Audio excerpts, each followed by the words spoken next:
Random House Audio presents Liar's Poker, Rising Through the Wreckage on Wall Street by Michael Lewis. Read for you by the author. It was sometime early in 1986, the first year of the decline of my firm, Solomon Brothers. Our chairman, John Goodfriend, left his desk at the head of the trading floor and went for a walk. At any given moment on the trading floor, billions of dollars were being risked by bond traders. Goodfriend was the last person a nerve-wracked trader wanted to see, especially when he snuck up from behind and surprised you. Often as not, our chairman just hovered quietly for a bit, then left. This day in 1986, however, Goodfriend did something strange. Instead of terrifying us all, he walked a straight line to John Merriweather, a Solomon board member and also one of Solomon's finest bond traders. He whispered a few words. The traders in the vicinity eavesdropped. What Goodfriend said has become a legend at Solomon Brothers and a visceral part of its corporate identity. He said, "One hand, $1 million, no tears." The King of Wall Street, as Business Week had dubbed Goodfriend, wanted to play a single hand of a game called Liar's Poker for $1 million. He played the game most afternoons with Merriweather. The peculiar feature of Goodfriend's challenge this time was the size of the stake. Normally his bets didn't exceed a few $100s. The final two words of his challenge, "no tears," meant that the loser was expected to suffer a great deal of pain, but wasn't entitled to whine about it. It seemed an act of sheer lunacy. Merriweather was the Liar's Poker champion of the Solomon Brothers trading floor. The whole absurd situation needs putting into context. John Merriweather had made hundreds of millions of dollars for Solomon Brothers. He had an ability to hide his state of mind. Most traders divulge whether they are making or losing money by the way they speak or move. With Merriweather, you could never, ever tell. Merriweather cast a spell over the young traders who worked for him. They became disciples. They became obsessed by the game of Liar's Poker. They regarded it as their game. John Goodfriend was always the outsider in their game. When you managed a firm, you received your quota of envy, fear, and admiration, but for all the wrong reasons. You did not make the money for Solomon. You did not take risk. You were hostage to your producers. They took risk. The money came from risk-takers such as Merriweather, and whether it came or not was really beyond Goodfriend's control. That's why many people thought that the single rash act of challenging the arbitrage boss to one hand for $1 million was Goodfriend's way of showing he was a player, too. People like John Merriweather believed that Liar's Poker had a lot in common with bond trading. It tested a trader's character. It honed a trader's instincts. A good player made a good trader, and vice versa. We all understood it. In Liar's Poker, a group of people, as few as 2, as many as 10, form a circle. Each player holds a dollar bill close to his chest and attempts to fool the others about the serial numbers printed on the face of his dollar bill. One trader begins by making a bid. He says, for example, 3 6s. He means that all told, the serial numbers of the dollar bills held by every player, including himself, contain at least 3 6s.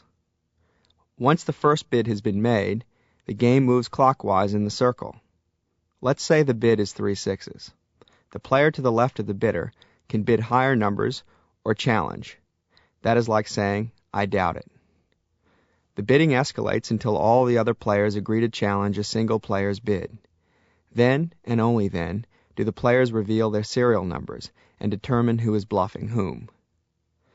The hard part is reading the faces of the other players. The complexity arises when all players know how to bluff and double bluff. The code of the Liar's Poker player was something like the code of the gunslinger. It required a trader to accept all challenges. Because of the code, which was his code, John Merriweather felt obliged to play. But he knew it was stupid. For him, there was no upside. If he won, he upset Goodfriend. But if he lost, he was out of pocket $1 million. "No, John," Merriweather said. "I'd rather play for real money. $10 million, no tears." $10 million. It was a moment for all players to savor. Merriweather was playing Liar's Poker before the game even started. He was bluffing. Goodfriend considered the counterproposal. It would have been just like him to accept. Merely to entertain the thought was a luxury that must have pleased him well. It was good to be rich. Maybe the whole point of his challenge was to judge Meriwether's response. Even Goodfriend had to marvel at the king in action. Goodfriend smiled his own brand of forced smile and said, "You're crazy." No, thought Meriwether, just very, very good. I was living in London in the winter of 1984, finishing a master's degree at the London School of Economics, when I received an invitation to dine with the Queen Mother at St. James's Palace. What had been advertised as a close encounter with British royalty proved to be a fundraiser with 700 or 800 insurance salesmen. Somewhere in the palace, as luck would have it, were two managing directors from Salomon Brothers. I knew this only because, as luck would have it, I was seated between their wives. When one of the wives learned that I was preparing to enter the job market and was considering investment banking, she turned the evening into an interview. I was soon invited by her husband to the London offices of Salomon and introduced to traders and salesmen on the trading floor. I liked the commercial buzz of their environment, but I still did not have a formal job offer, and I wasn't subjected to a proper round of job interviews. A few days later, I received a call to have breakfast with Leo Corbett, the head of Salomon Recruiting. At breakfast, we had a pleasant talk, which was disconcerting, because Salomon Brothers recruiters were meant to be bastards. It seemed clear Corbett wanted me to work at Salomon, but he never came right out and proposed. Finally, I told a fellow student at the London School of Economics what had happened. As he badly wanted a job with Salomon Brothers, he knew exactly what I had to do. Salomon Brothers never made job offers. It only gave hints. The best thing for me to do was call Leo Corbett and take the job from him. So I did. I called him, reintroduced myself, and said, "I want to let you know that I accept." "Glad to have you on board," he said, and laughed. He explained that I would start life at the Brothers in a training program that commenced in July 1984 at the New York headquarters with 120 other students. Days passed. I knew nothing about trading, and as a result, next to nothing about Salomon Brothers. For Salomon Brothers is, more than any other firm on Wall Street, a firm run by traders. I knew only what I had read in the papers, and they said that Salomon Brothers was the world's most profitable investment bank. True as that might be, the process of landing a job with the firm had been suspiciously pleasant. 6,000 people had applied that year. Most of the people with whom I would eventually work were badly savaged in their interviews and had grisly stories to tell. I had no battle scars and felt mildly ashamed. Oh, all right, I confess. One of the reasons I pounced on the Salomon Brothers opportunity like a loose ball was that I had already seen the dark side of a Wall Street job hunt. As a college senior in 1981, I applied to banks. At the time, I didn't give trading so much as a passing thought. In this I wasn't unusual. College seniors considered trading floors cages for untrained animals. My Princeton University class of 1982 was among the last to hold this view firmly. So we didn't apply to work on trading floors. Instead, we angled for lower-paying jobs in corporate finance, with a starting salary of about $25,000 plus bonus. When all was said and done, the pay came to around $6 an hour. The job title was Investment Banking Analyst. At Salomon Brothers, analysts were the lowest of the low. They photocopied, proofread, and assembled breathtakingly dull securities documents for 90-plus hours a week. A few of the very best analysts lost their will to live normal lives. They gave themselves entirely over to their employers and worked around the clock. By definition, an analyst's job lasted only 2 years. Then he was expected to go to business school. The analyst was a prisoner of his own narrowly focused ambition. He wanted money. There was one sure way to get it, and everyone with eyes in 1982 saw it. Major in economics, use your economics degree to get an analyst job on Wall Street, use your analyst job to get into the Harvard Business School, and worry about the rest of your life later. So, more than any other, the question that my classmates and I were asking was, how do I become a Wall Street analyst despite the logjam at the point of entry? 40% of the 1,300 members of Yale's graduating class of 1986 applied to one investment bank alone, First Boston. At Harvard, in 1987, the course in the Principles of Economics had 40 sections and 1,000 students. The enrollment had tripled in 10 years. An economics degree became a requirement for a job on Wall Street. In the midst of the hysteria, I was suitably hysterical. I had made a conscious decision not to study economics at Princeton, partly because everyone else was doing it for what sounded to me like the wrong reasons. I landed in one of the least used departments on campus. Art history was the opposite of economics.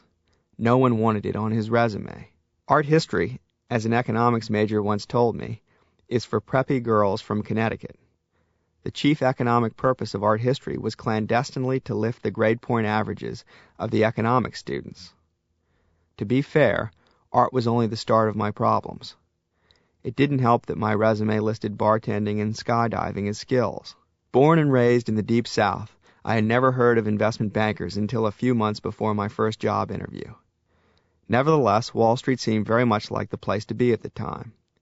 I was frightened to miss the express bus on which everyone I knew seemed to have a reserved seat. I certainly had no fixed idea of what to do when I graduated from college, and Wall Street paid top dollar for what I could do, which was nothing. My motives were shallow. That wouldn't have mattered, and could even have been an advantage if I had felt the slightest conviction that I deserved a job. But I didn't. Many of my classmates had sacrificed the better part of their formal educations for Wall Street. I had sacrificed nothing. In short, I wasn't going to be an investment banker anytime soon. My moment of reckoning came immediately after the first interview of the 1982 season, with the Wall Street firm of Lehman Brothers. Investment bankers had a technique known as the stress interview. If you were invited to Lehman's New York offices, your first interview might begin with the interviewer asking you to open the window. The window was sealed shut. That was, of course, the point. The interviewer just wanted to see whether your inability to comply with his request led you to yank, pull, and sweat until finally you melted into a puddle of foiled ambition, or, as one sad applicant was rumored to have done, threw a chair through the window. Another stress-inducing trick was the silent treatment. You'd walk into the interview chamber. The man in the chair would say nothing. You'd say hello. He'd stare. You'd say that you'd come for a job interview. He'd stare some more. You'd make a stupid joke. He'd stare and shake his head. You were on tenterhooks. Then he'd pick up a newspaper, or worse, your resume, and begin to read. He was testing your ability to take control of a meeting. In this case, presumably, it was acceptable to throw a chair through a window. On the appointed day, at the appointed hour, I rubbed two sweaty palms together outside the interview chamber and did a quick equipment check, like an astronaut preparing for liftoff. My strengths? I was an overachiever, a team player, and a people person, whatever that meant. My weaknesses? I worked too hard and tended to move too fast for the organizations I joined. My name was called. The greatest absurdity of the college investment banking interview was the people the investment bank sent to conduct them. Many of them hadn't worked on Wall Street for more than a year, but they had acquired Wall Street personas. One of their favorite words was professional. Sitting stiffly, shaking firmly, speaking crisply, and sipping a glass of ice water were professional. Laughing and scratching your armpits were not.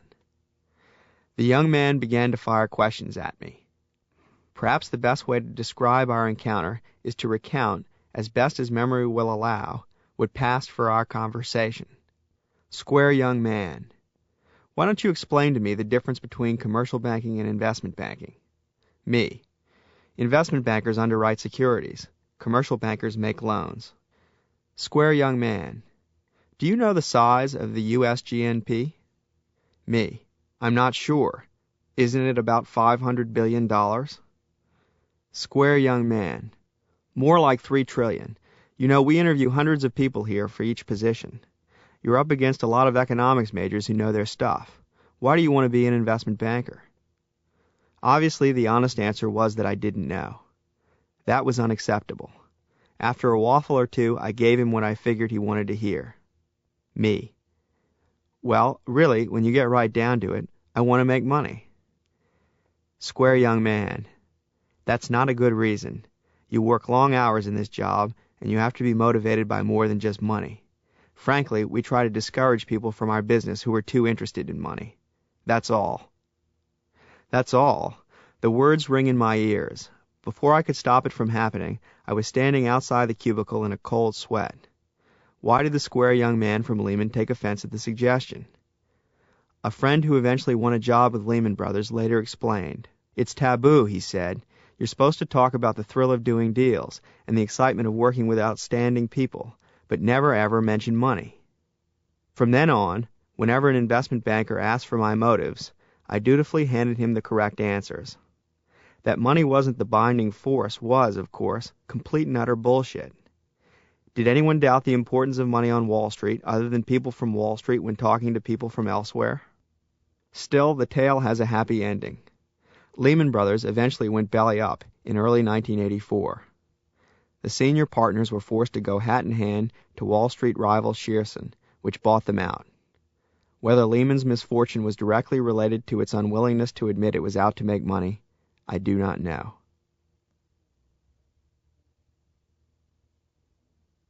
I remember almost exactly how I felt and what I saw my first day at Salomon Brothers.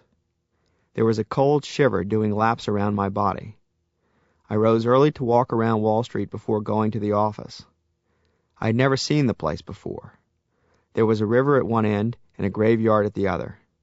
In between was vintage Manhattan, a deep, narrow canyon in which yellow cabs smacked into raised sewer lids, potholes, and garbage. Armies of worried men in suits stormed off the Lexington Avenue subway line and marched down the crooked pavements. For rich people, they didn't look very happy. Salomon Brothers had written me in London to announce that it would pay me an MBA's wage, though I had no MBA, of $42,000, plus a bonus after the first 6 months of $6,000 more. Perhaps it is worth explaining where this money was coming from. In 1985, Wall Street was hot, and Salomon Brothers was Wall Street's most profitable firm. Wall Street traffics in stocks and bonds. At the end of the 1970s, Salomon Brothers knew more about bonds than any firm on Wall Street. How to value them, how to trade them, and how to sell them. The rest of Wall Street had been content to let Salomon Brothers be the best bond traders because the occupation was neither terribly profitable nor prestigious. The biggest myth about bond traders, and therefore the greatest misunderstanding about the unprecedented prosperity on Wall Street in the 1980s, is that they make their money by taking large risks.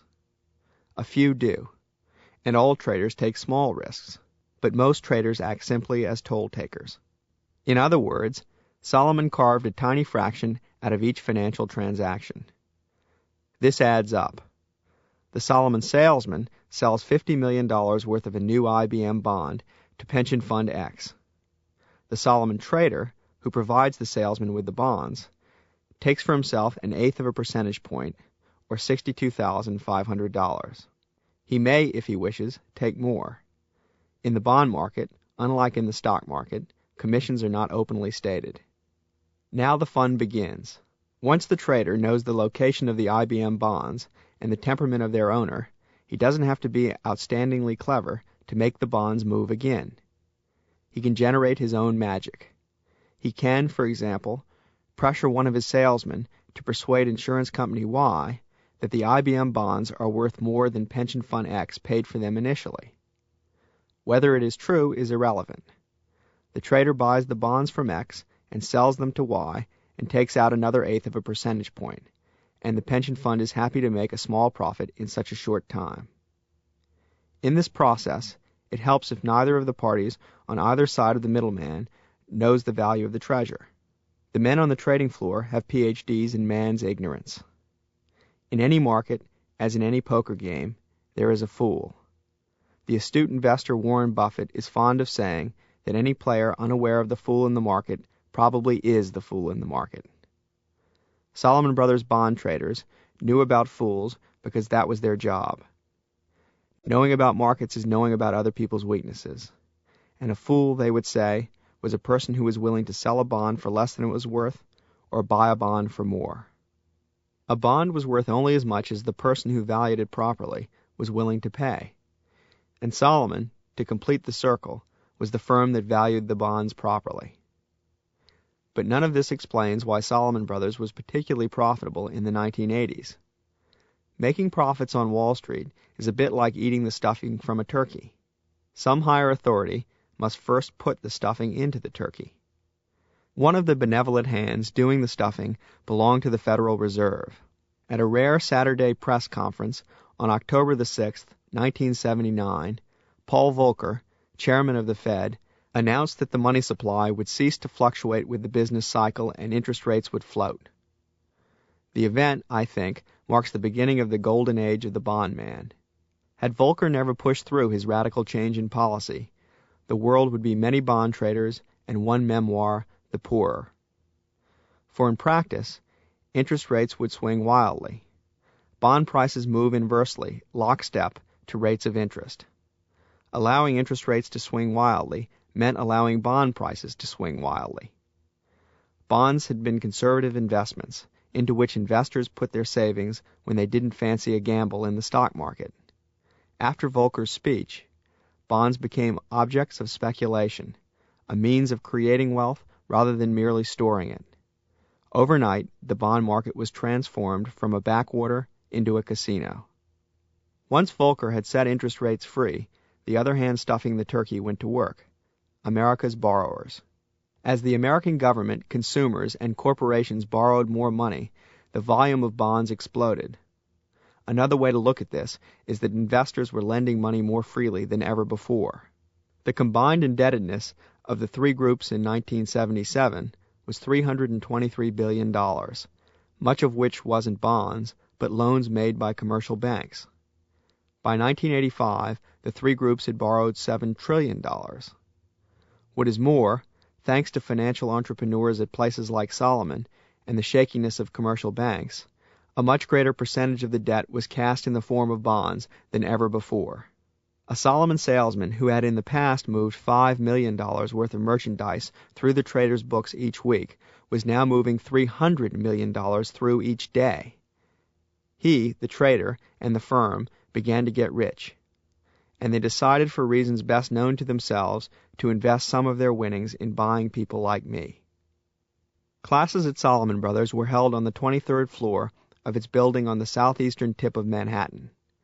As I walked into the training area, the other trainees were gathered in packs, chattering. Cliques had gelled. Already opinions had formed of who was cut out for the Salomon trading floor and who was a loser. One group of men stood in a circle playing a game I didn't recognize, but now know to be liar's poker. They were laughing, cursing, eyeing each other sideways, and generally behaving in a brotherly, traderly manner. We were as civil to the big man addressing the class as we had been to anyone, which wasn't saying much. He was the speaker for the entire afternoon. That meant he was trapped for 3 hours in the 10-yard trench in the floor at the front of the room.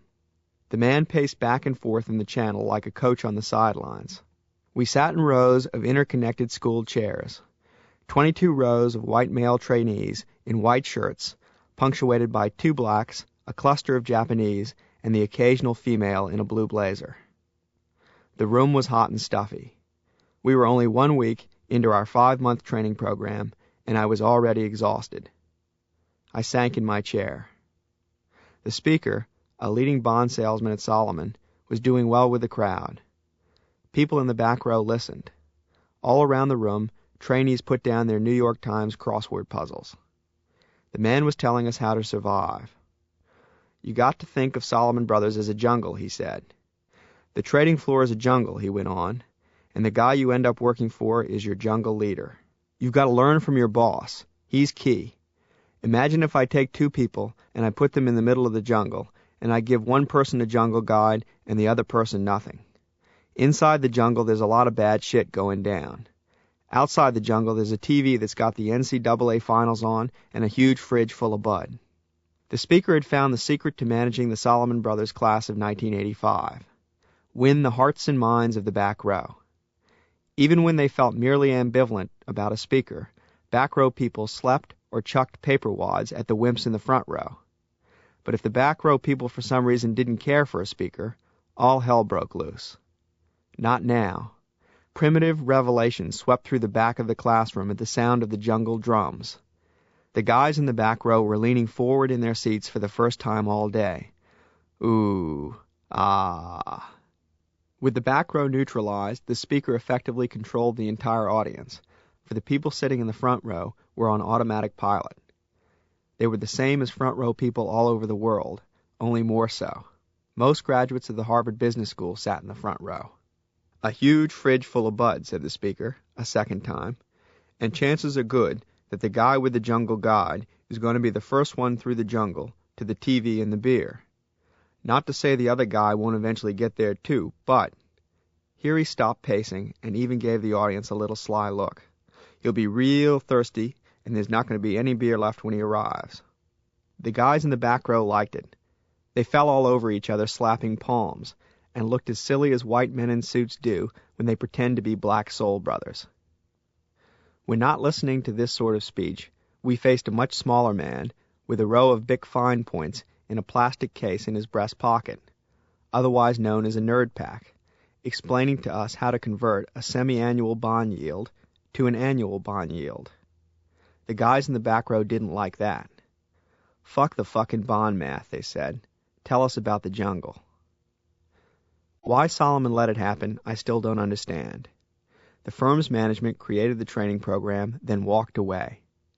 In the ensuing anarchy, the bad drove out the good, the big drove out the small, and the brawn drove out the brains. There was a single trait common to denizens of the back row. They were victims of the myth, especially popular at Solomon Brothers, that a traitor is a savage, and a great traitor is a great savage. This wasn't exactly correct. The trading floor held evidence to that effect, but it also held evidence to the contrary. People believed whatever they wanted to. There was another cause for the hooliganism. The winners of the Solomon interviewing process were pitted against one another in the classroom. In short, the baddest of the bad were competing for jobs. Contrary to what we expected when we arrived, we were not assured of employment. "Look to your left and look to your right," more than one speaker said. In a year, one of those people will be out on the street.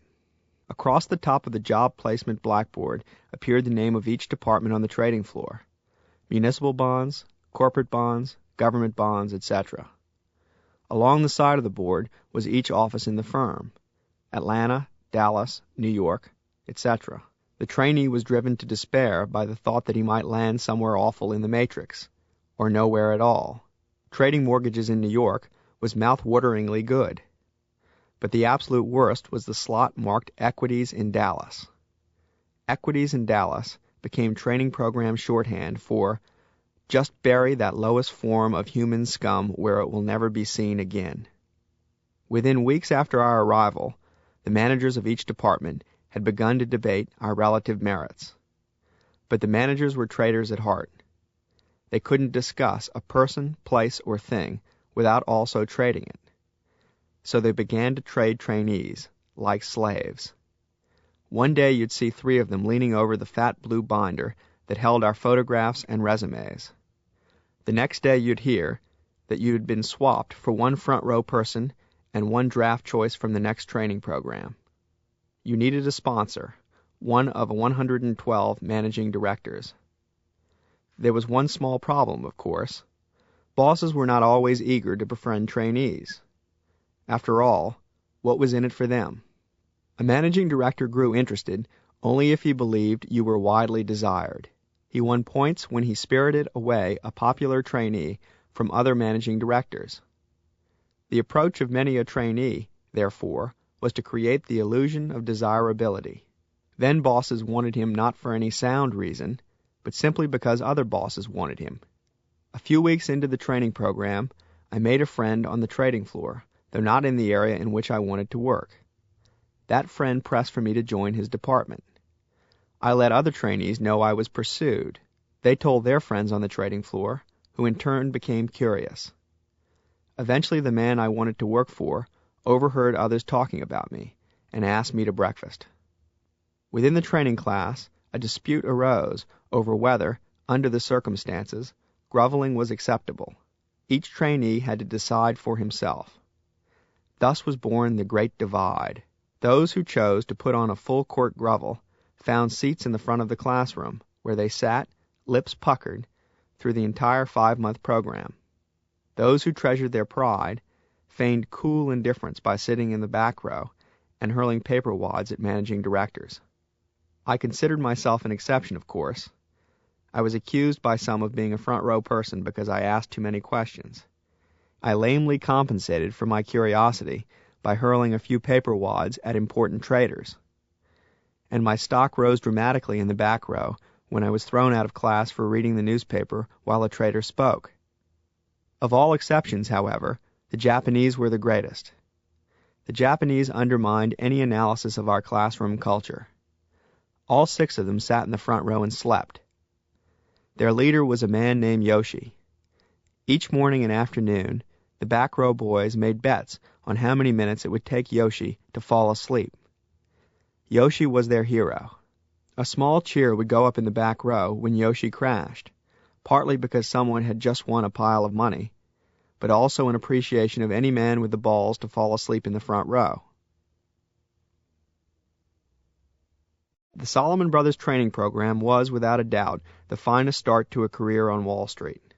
Upon completion, a trainee could take his experience and cash it in for twice the salary on any other Wall Street trading floor. He had achieved, by the standards of Wall Street, technical mastery of his subject. Over 3 months, leading salesmen, traders, and financiers shared their experiences with the class. They trafficked in unrefined street wisdom: how money travels around the world, any way it wants, how a trader feels and behaves, any way he wants, and how to schmooze a customer. After 3 months in the class, trainees circulated wearily around the trading floor every afternoon for 2 months more. All the while there was a hidden agenda: to Solomonize the trainee. The trainee was made to understand, first, that inside Salomon Brothers he was, as a trader once described us, lower than whale shit on the bottom of the ocean floor.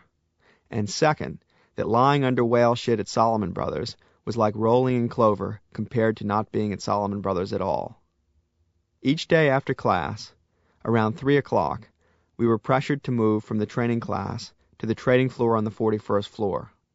The trading floor, Power Central, was about a third the length of a football field and was lined with connected desks. Traders sitting elbow to elbow formed a human chain.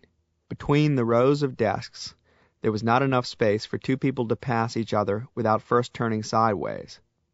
On braver days, you cruised the trading floor to find a manager who would take you under his wing, a mentor, better known to us as a rabbi. You also went to the trading floor to learn. Your first impulse was to step into the fray, select a likely teacher, and present yourself for instruction. Unfortunately, it wasn't so easy. First, a trainee by definition had nothing of merit to say. And second, the trading floor was a minefield of large men on short fuses just waiting to explode if you so much as breathed in their direction. If you happened to step on a mine, then the conversation went something like this. Me: hello. Trader: what fucking rock did you crawl out from under? Hey Joe, hey Bob, check out this guy's suspenders. Me, reddening: I just wanted to ask you a couple of questions. Trader: what the fuck do you think this is, a charity? I'm busy. Me: can I help in any way? Trader: give me a burger with ketchup. So I watched my step. There were a million little rules to obey. I knew none of them. Salesmen, traders, and managers swarmed over the floor, and at first I could not tell them apart. Sure, I knew the basic differences. Salesmen talked to investors, traders made bets, and managers smoked cigars. But other than that, I was lost. Most of the men were on 2 phones at once. Most of the men stared at small green screens full of numbers. They'd shout into one phone, then into the other, then at someone across the row of trading desks, then back into the phones, then point to the screen and scream, "Fuck!" 30 seconds was considered a long attention span. I did what every trainee did. I sidled up to some busy person, without saying a word, and became the invisible man. That it was perfectly humiliating was, of course, precisely the point. Sometimes I'd wait for an hour before my existence was formally acknowledged. Other times, a few minutes. But once I'd sidled up, it was difficult to leave without first being officially recognized. To leave was to admit defeat in this peculiar ritual of making myself known. Did I grow more comfortable on the trading floor over time? I suppose. I could see certain developments in myself. One day I was out playing the invisible man, feeling the warmth of the whale shit, and thinking that no one in life was lower than I. Onto the floor rushed a member of the corporate finance department. It must have been his first trip down from his glass box office, and he looked one way and then the other in the midst of the bedlam. Someone bumped into him and sharply told him to watch his step. You could see him thinking that the gaze of the whole world was on him, and he started to panic. Then I thought a nasty thought, a truly unforgivable thought, but it showed I was coming along. What a wimp, I thought. He doesn't have a fucking clue. One morning, John Goodfriend arrived to speak to the class. I hardly expected to hear anything new, but I thought I might learn something indirectly, for he was a man who was said to have stamped his personality onto an institution. His faults as well as his virtues were those of Salomon Brothers. Goodfriend possessed a statesman-like calmness. He was so intensely calm and deliberate that he made you nervous and suspicious. He paused interminably after each question we asked him. He really seemed to want to know what we were thinking. When a trainee asked him about Salomon Brothers' policy towards charity, Goodfriend, with furrowed brow, after standing silent for an uncomfortably long time, said that charity was a very difficult issue, and he would appreciate our input. The statesman's veneer was a pleasant departure from the gruff, foul-mouthed trader that people expected John Goodfriend to be. He was round like Churchill, with the thinning white hair of Harry Truman, and the grandeur, if not the height, of de Gaulle. But what had become of the man who claimed to stand ready each morning to bite the ass off a bear? Where was the man who was known around Wall Street for his brutal power plays? The man whose very name struck terror in the hearts of managing directors? We didn't know, and I'm not sure we wanted to find out. After telling us nothing much, but showing us what a world-class financial celebrity looked like up close, he left. As the training program neared its conclusion, the backroom game of liar's poker grew. Bond trading had captured the imaginations of more than half the men in the class. Instead of saying buy and sell like normal human beings, they said bid and offer. At the front of the classroom each morning, a young hopeful shouted, "I'll bid you a quarter for your bagel." Bonds, bonds, and more bonds. Anyone who did not want to trade them for a living wanted to sell them. This group now included several women who had initially hoped to trade. At Salomon Brothers, men traded. Women sold. No one ever questioned the Solomon ordering of the sexes. But the immediate consequences of the prohibition of women in trading was clear to all. It kept women farther from power. A trader placed bets in the markets on behalf of Salomon Brothers. A salesman was the trader's mouthpiece to most of the outside world. The salesman spoke with institutional investors such as pension funds, insurance companies, and savings and loans. The minimum skills required for the two jobs were quite different. Traders required market savvy. Salesmen required interpersonal skills. But the very best traders were also superb salesmen, for they had to persuade a salesman to persuade his customers to buy bond X or sell bond Y. And the very best salesmen were superb traders, and found customers virtually giving their portfolios over to them to manage. The difference between a trader and a salesman was more than a matter of mere function. The traders ruled the shop, and it wasn't hard to see why. A salesman's year-end bonus was determined by traders. A trader's bonus was determined by the profits on his trading books. A salesman had no purchase on a trader, while a trader had complete control over a salesman. Not surprisingly, young salesmen dashed around the place looking cowed and frightened, while young traders smoked cigars. That the tyranny of the trader was institutionalized shouldn't surprise anyone. Traders were the people closest to the money. The firm's top executives were traders. John Goodfriend himself had been a trader. Good bond traders had fast brains and enormous stamina.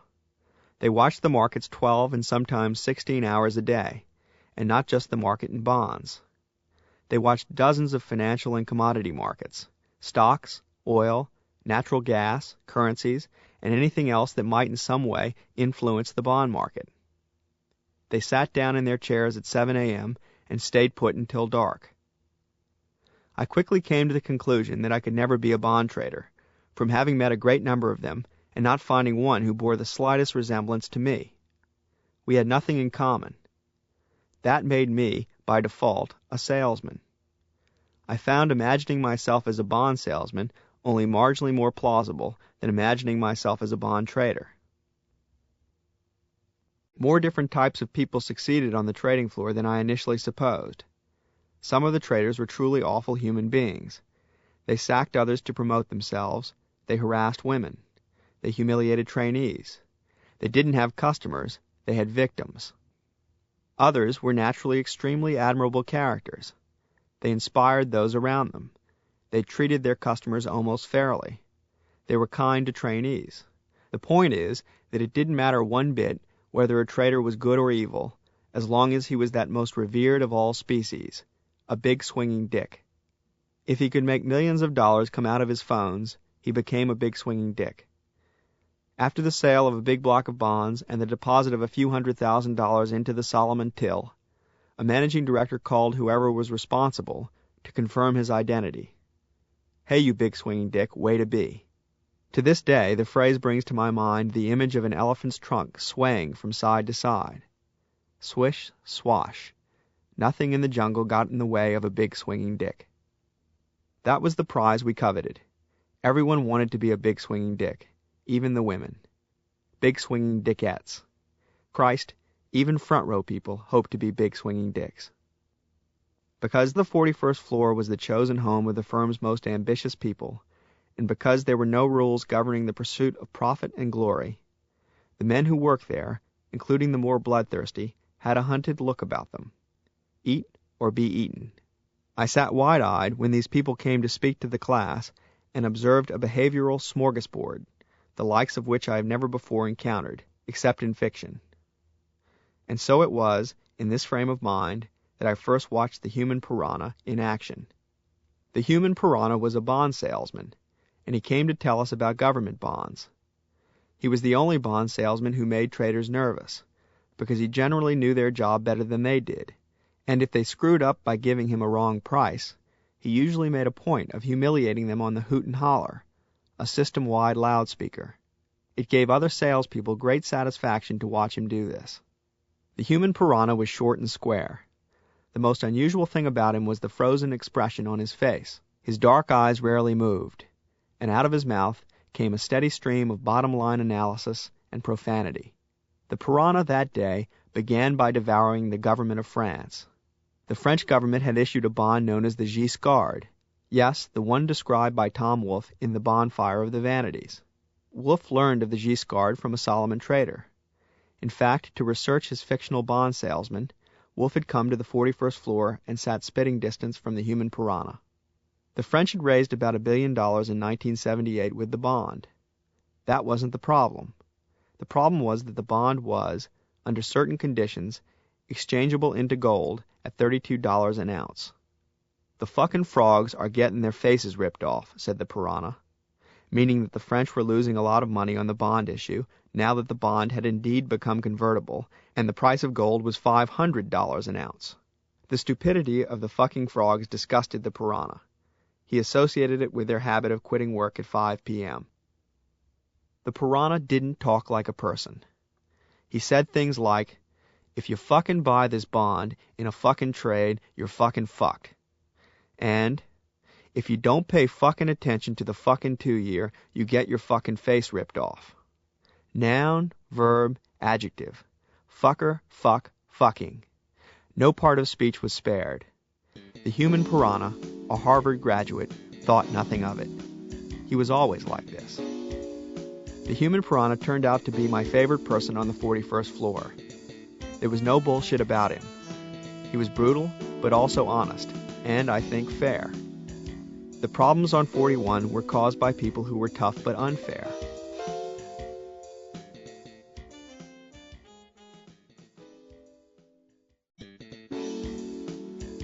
You survived the human piranha by simply knowing what you were about. How, though, did you survive a traitor who threw a phone at your head every other time you passed his desk? How did a woman cope with a married managing director who tried to seduce her whenever he found her alone? The training program wasn't a survival course, but sometimes a person came through who put the horrors of 41 into perspective. For me, it was a young bond salesman, just a year out of the training program and at work on 41, named Richard O'Grady. When O'Grady entered the classroom, the first thing he did was to have the video that usually recorded events shut off. Then he closed the door. Then he checked for eavesdroppers on the ledges outside the 23rd floor windows. Only then did he sit down. Only then did he tell us what we really wanted to know. "So you want to know how to deal with those assholes, don't you?" he said. Trainees sort of nodded their heads. O'Grady said he had discovered the secret earlier than most. When he was just starting out, he said, he had an experience that taught him a lesson. He had been a flunky for a senior bond salesman named Penn King, a tall, blond, big-swinging dick if ever there was one. One day King told him to find prices on 4 bonds for a very large customer, Morgan Guarantee. O'Grady therefore asked the relevant trader for prices. When the trader saw him, however, he said, "What the fuck do you want?" "Just a few prices," said O'Grady. "I'm busy," said the trader. "Oh well," thought O'Grady, "I'll see if I can find the prices on the Quotron machine." As O'Grady fiddled with the keyboard of the Quotron, it resembles a personal computer, Penn King demanded the prices for his customer. O'Grady explained what had transpired between himself and the trader. "Then this is what you do. You hear me?" said a completely pissed-off Penn King. "You go over to that asshole and you say, 'Look, asshole, since you were so fucking helpful the first time I asked, maybe you could give me the goddamn prices for Morgan Guarantee.'" So O'Grady went back to the trader. When he reached the trader rose to his feet and screamed, "What the fuck are you doing back here? I told you, I am busy." "Look, asshole," said O'Grady, "since you were so fucking helpful the first time I asked, maybe you would be so kind to give me the goddamn prices now." The trader fell back in his chair. O'Grady was, conveniently, about twice the size of the trader. He stood over the trader. "Asshole," he shouted again, for effect. O'Grady walked back to his seat, to a standing ovation from 3 or 4 other bond salesmen who had watched the scene develop, and a big grin from Penn. Sure enough, not 2 minutes later, the trader came to him with the prices. "And after that," said O'Grady to a spellbound training program, "he didn't fuck with me again." As you might imagine, this threw the back row into frenzied delight. It had them stomping on the floor like bleacher bums after a grand slam.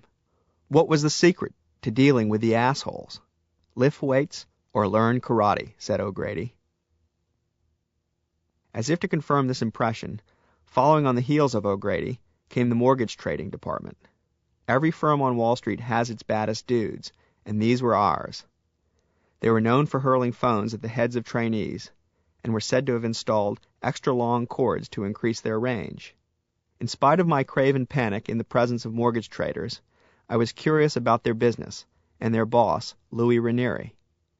All Solomon trainees were curious about Ranieri. Ranieri was the wild and woolly genius, the Solomon legend who began in the mailroom, worked his way onto the trading floor, and created a market in America for mortgage bonds. Ranieri was Solomon, and Solomon was Ranieri. Dozens of trainees wanted to trade mortgage bonds. In the end, 5 were chosen. I was not, which was fine by me. I was shipped to London to become a bond salesman. In due course, I shall return to my private education on the London trading floor. But here it is time to follow the story of Ranieri and the mortgage traders. For not only were they the soul of the firm, they were a microcosm of Wall Street in the 1980s.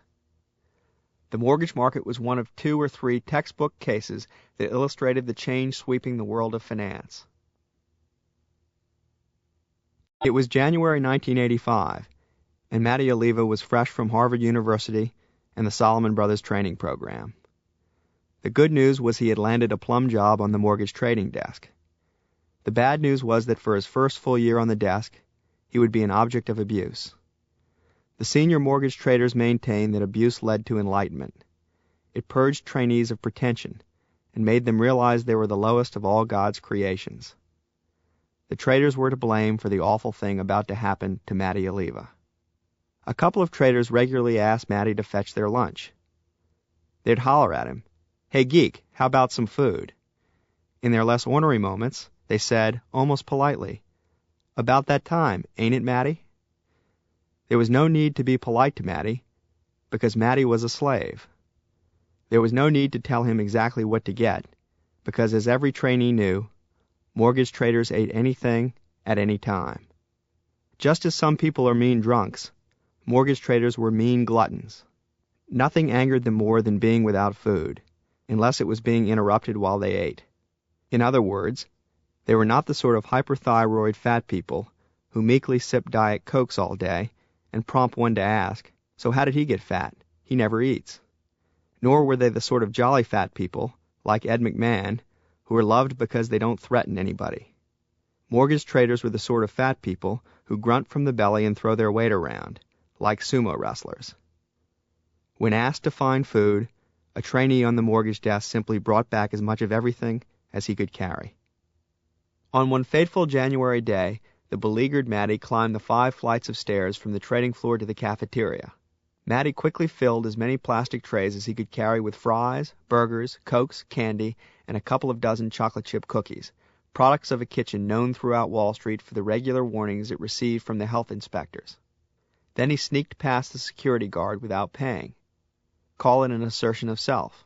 Call it a little cry of freedom from a much-abused soul. Stealing food wasn't Matty's big mistake. His big mistake was to brag to one of the fat traders how he had done it. That afternoon, Matty received a phone call from a man who claimed to work for the Special Projects Division of the Securities and Exchange Commission. The SEC, this man explained, had been granted jurisdiction over Wall Street's cafeterias, and he was investigating a reported theft of 3 trays of food from the Salomon Brothers cafeteria. "Ha ha ha," said Matty. "Very funny." "No," said the officer. "We're very serious. The ethical standards of Wall Street have to be monitored at all levels." Matty chuckled again and hung up. Matty arrived the next morning to find Michael Mortara, a Salomon Brothers managing director, waiting for him. Mortara was the head of mortgage trading. Mortara looked upset. He asked Matty into his office. "Is it true that you have been stealing food from our cafeteria?" he asked. Matty nodded. "What were you thinking? I really don't know what is going to happen now. Look, go back to your desk and I'll get back to you. This is a problem," said Mortara. The rest of the day, Matty looked as frantic as a lottery winner who had lost his ticket. Although he was a young, much-abused trainee trader, he was nevertheless on the verge of big swinging dickhood. By his 4th year, if he were good at his job, he would be making $1 million before taxes. It was a good time and a great place to be 22 years old. Now this, busted by the SEC in the cafeteria. The next morning, Matty was told to report to Goodfriend's office. Any hope Matty nourished about the reason for the meeting died when he saw Mortara seated beside Goodfriend in the office. Goodfriend went on for some time about how unfunny it was to steal cheeseburgers from the cafeteria.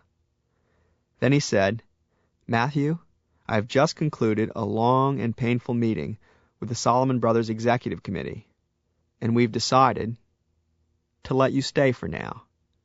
All I can say now is that there are other issues we need to iron out with the SEC. We'll be back to you." Matty figured his career was ruined. When he returned to his seat on the mortgage desk, he appeared to have witnessed the end of the world. For the 20 or so other mortgage traders, the sight was too much to bear. They tried to hide their snickers behind Quotron machines. Matty had been made the victim of what was known in the department as a goof. Wall Street brings together borrowers of money with lenders. Until the spring of 1978, when Salomon Brothers formed Wall Street's first mortgage security department, the term borrower referred to large corporations and to federal, state, and local governments. It did not include homeowners. But the fastest-growing group of borrowers was neither governments nor corporations, but homeowners. The majority of home loans to average Americans were made by the savings and loan industry, which received layers of government support and protection. Nudged by a friendly public policy, savings and loans grew, and the mortgage department surpassed the combined United States stock markets as the largest capital market in the world. Nevertheless, before 1978, on Wall Street it was flaky to think that home mortgages could be big business. Everything about them seemed small and insignificant, at least to people who routinely advised CEOs and heads of state. The typical savings and loan president was the sort of fellow who sponsored a float in the town parade. He wore polyester suits.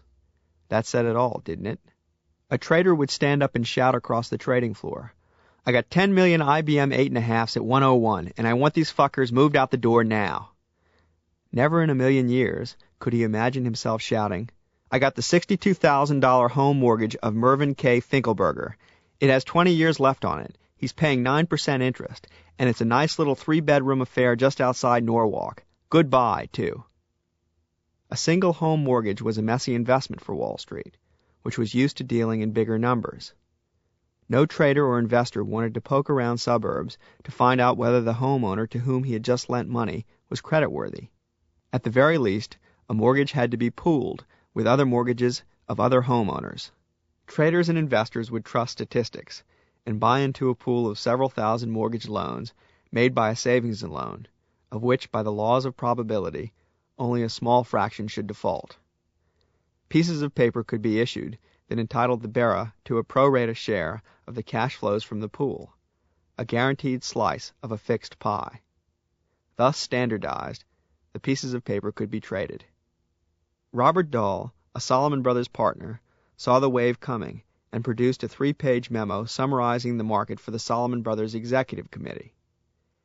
This memo convinced John Goodfriend to establish a mortgage department with Dahl as the manager. It was the spring of 1978, and Goodfriend had just been appointed chairman of the firm by his predecessor, William Salomon, the son of one of the firm's 3 founding fathers. Dahl acted as a financier to negotiate with banks and thrifts to persuade them to sell their loans. These loans would be transformed into mortgage bonds. Dahl needed a big-name trader to inspire confidence in investors. Dahl had to borrow a proven winner from either the corporate or the government bond trading desks. He got his first choice, Louis Ranieri, a 30-year-old utility bond trader. Ranieri's move to the mortgage department was a seminal event on the eve of the golden age of the bond trader.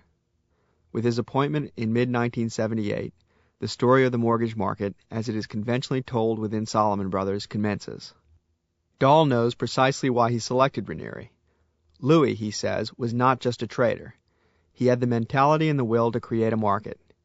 He was tough-minded. He didn't mind hiding $1 million loss from a manager, if that's what it took. He didn't let morality get in the way. Well, morality is not the right word, but you know what I mean. When John Goodfriend told Louis he would be joining Dahl as head trader in the embryonic mortgage security department, Louis panicked. In Louis's view, there would be no chunk of bonus money at the end of the year in the mortgage department. In retrospect, his fears look laughably absurd, but at the time of his appointment he felt cheated. Ranieri was a sophomore English major at St. John's College when he took a part-time job on the night shift in the Salomon Brothers mailroom in 1968. The Salomon paycheck was $70 a week. Several months into his new job, he ran into money problems. His wife lay ill in the hospital, and the bills simply accumulated. Ranieri needed $10,000. He was 19 years old. He was finally forced to request a loan from the one Salomon partner he knew vaguely. "You got to remember," he says now, "I was convinced, really convinced he was going to fire me." Instead, Salomon Brothers paid. There was no committee meeting to discuss whether this was appropriate. It was understood that the bill would be paid, for no reason other than it was the right thing to do. The act moved Ranieri deeply. When he speaks of loyalty, of the covenant between Salomon Brothers and the people who work for Salomon Brothers, it is that single generosity he remembers. From supervisor of the mailroom, he moved out to the clerical back office, which brought him directly in contact with traders. By 1974, he was sitting where he wanted, in the utility bond trader seat on the corporate bond desk. Up to the point of his transfer to the mortgage department, Ranieri had dominated every department he joined. The firm encouraged both aggression and ability. It made a point never to interfere with natural jungle forces. And in a matter of months after his appointment, power over the new mortgage department consolidated in Ranieri's hands. In February 1979, Goodfriend placed Ranieri officially in charge of the entire mortgage operation. For the next 2.5 years, to everyone except the people inside, the department was more comical than practical. Ranieri created the trading desk in his own image: Italian, self-educated, loud, and fat. After a year of making no money and being the butt of ridicule within Salomon Brothers, mortgage trading looked doomed. A rift was growing between this small group of uneducated Italians and the rest of the firm. The mortgage traders deeply resented the corporate and government traders. Partly it was a money problem. The Salomon compensation game has a political wild card in it. Year-end bonuses are not tied directly to one's profitability, but rather to the perception of one's value by the Salomon Brothers Compensation Committee. The resentment the mortgage department felt increased when it became known in early 1980 that those outside the department wanted it shut down.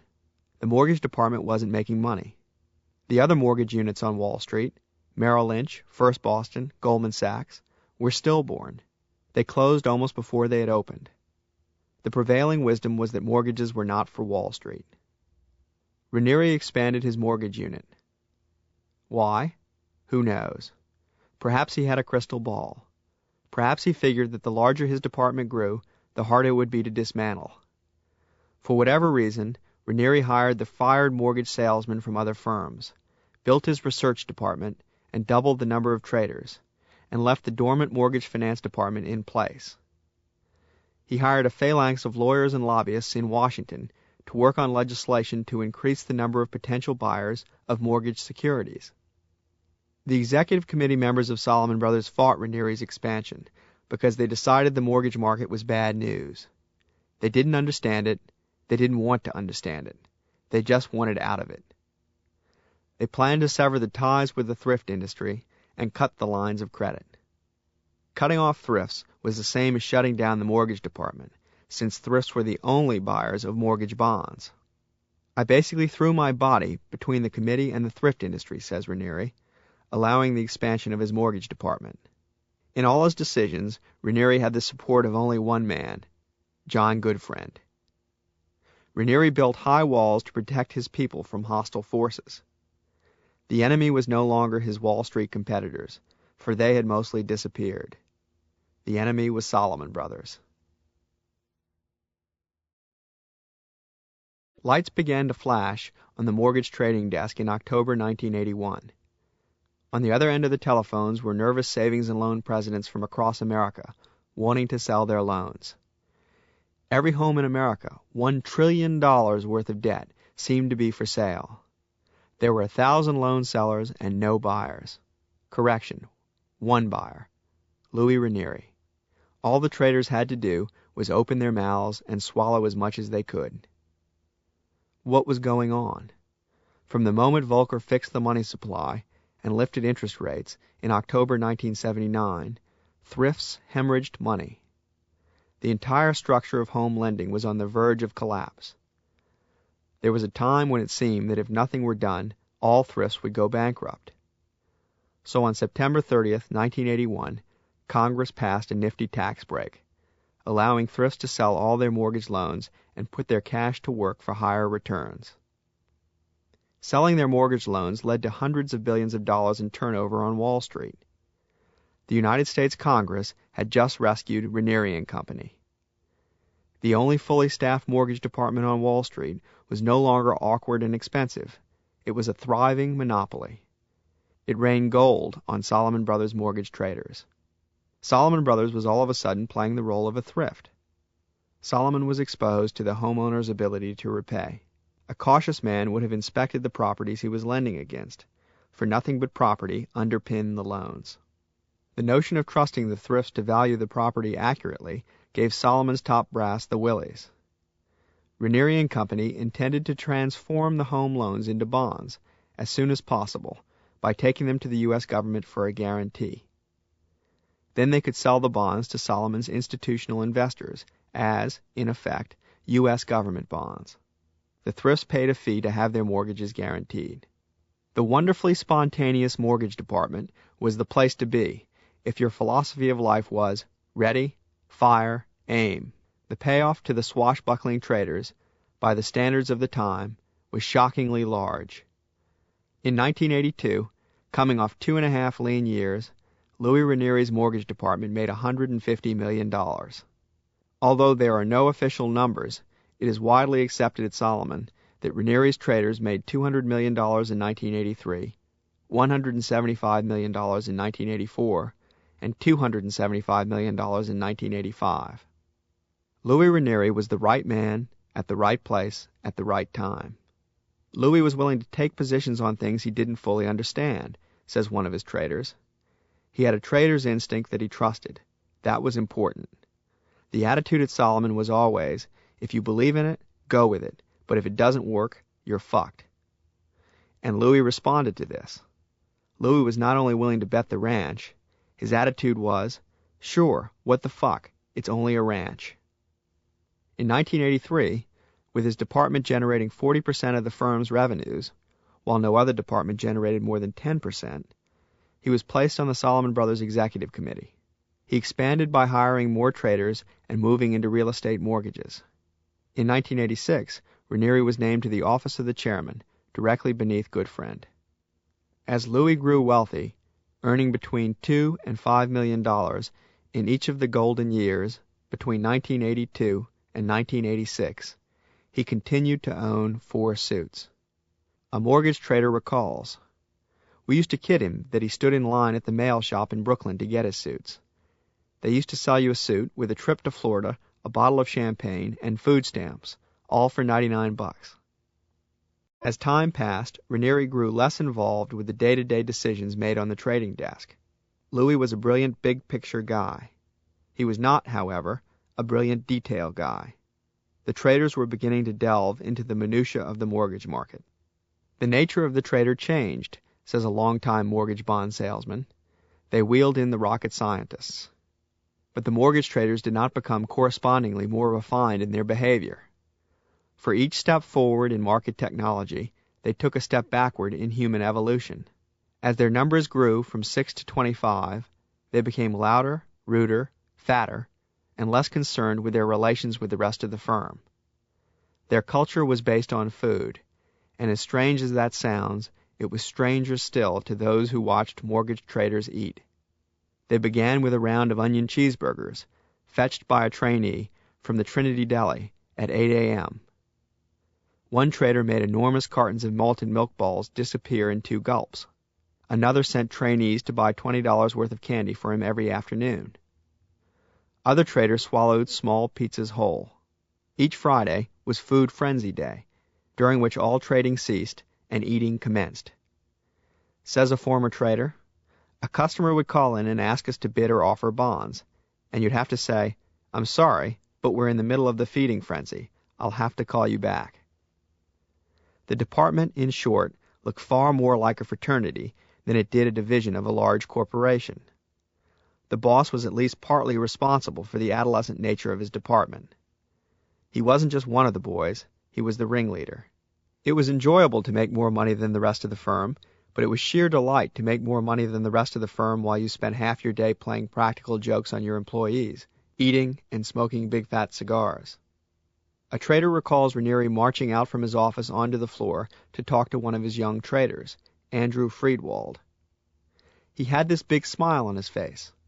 He was standing real close to Andy and asking him how a deal was going. Andy was saying how he hoped to sell some bonds in Japan and London. And Louis just stood there nodding with this weird smile. Then Andy felt the joke. Louis was holding a Bic lighter right under Andy's balls. His pants were about to catch fire. Andy hit the roof. Ranieri was impulsive in a way that business school case studies seldom account for when they analyze managerial decision-making. Maria Sanchez recalls meeting Ranieri in a hallway during her first day in the Solomon Mortgage Finance Department as she was being given a tour of the firm.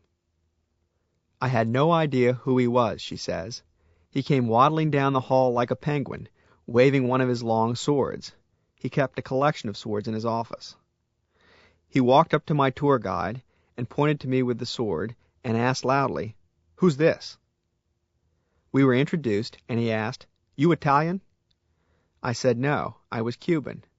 I was wearing a blouse with a long string bow tie. Louis took out a pair of scissors, and with his big smile on his face, cut off my tie. He said he didn't like ties on women. He pulled a $100 bill from his wallet and told me to buy a new shirt. I thought, Jesus, what have I gotten myself into?" You couldn't put your finger on why, when two seemingly equal people sat in the same trading position, one made $20 million and the other lost $20 million. You couldn't always put your finger on losers, but you knew talent when you saw it. Howie Rubin had it. Louis Ranieri calls Rubin the most innately talented young trader I have ever seen. The other traders say he was the trader most like Louis Ranieri. In his first year out of the training program, 1983, Rubin made $25 million. The several $100 million question that has never been answered by the management of Solomon Brothers was first raised by Howie Rubin. Who really made that money? In Rubin's view, it was Howie Rubin. In John Goodfriend's view, it was Solomon Brothers. The first 2 years out of the training program, Howie Rubin, like all trainees, was placed in a compensation bracket. In his first year, he was paid $90,000, the most permitted a first-year trader.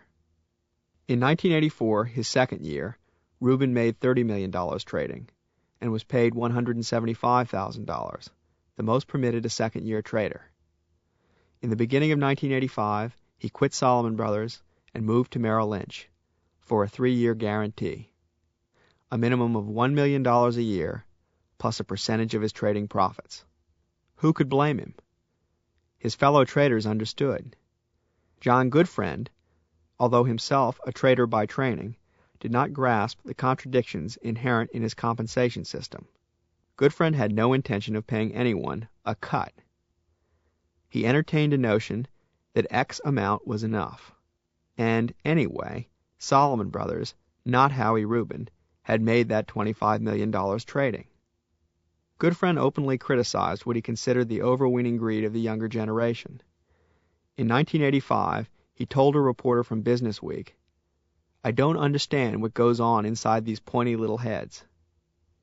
His hypocrisy was noted and resented by the mortgage traders.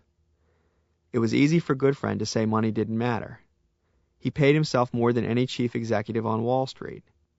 The Howie Rubin legend drew into mortgage trading people who planned to leave just as soon as they got their $3 million contracts elsewhere. A whole new attitude towards working at Solomon Brothers was born. Hit and run. And that is how Solomon Brothers, and the mortgage trading desk in particular, became a nursery for the rest of Wall Street. Traders streamed out of the place in ever-increasing numbers. From the point of view of other firms, Solomon mortgage traders were cheap at any price. These people provided entry to an enormous market from which a firm would otherwise be excluded. The bond market and the people market sought their respective equilibriums, and in 2 years, 1986 to 1988, the mortgage department of Solomon Brothers disintegrated. With the $1 million Solomon saved by not meeting Howie Rubin's demands, it bought a dozen new Rubins. However, they didn't make nearly as much money for Solomon Brothers. Now they had to compete with the best elsewhere. By allowing dozens of able mortgage traders to fertilize the mortgage departments of other firms, Solomon Brothers let slip through its fingers the rarest and most valuable asset a Wall Street firm can possess, a monopoly. The transfer of skills and information probably cost Solomon Brothers hundreds of millions of dollars. The bad times befalling the mortgage department were characteristic of business throughout the firm. The year 1986 was a poor one for Solomon Brothers, and 1987 was worse, as revenues ceased to grow and costs spun out of control. In an effort to instill management control, Goodfriend created a wealth of new titles. a board of directors of Salomon Brothers was born, consisting mainly of former traders. On top of the board of directors sat another new level of management, called the office of the chairman. To the office of the chairman, Goodfriend appointed 2 former traders and a former salesman, Louis Ranieri, Bill Voute, and Tom Strauss. Each was asked to detach himself from the turf battles he had previously engaged in and to concern himself with the overall welfare of the firm. It was a nice idea. The divisiveness was simply a carryover from the battle between the 3 pillars of debt, with Strauss representing the government department, Voute representing the corporate department, and Ranieri representing the mortgage department. As a member of the government department put it, around here you are in the Strauss family, the Ranieri family, or the Voute family. The government trading desk was a counterpoint to the visible gluttony and ethnicity of the mortgage department.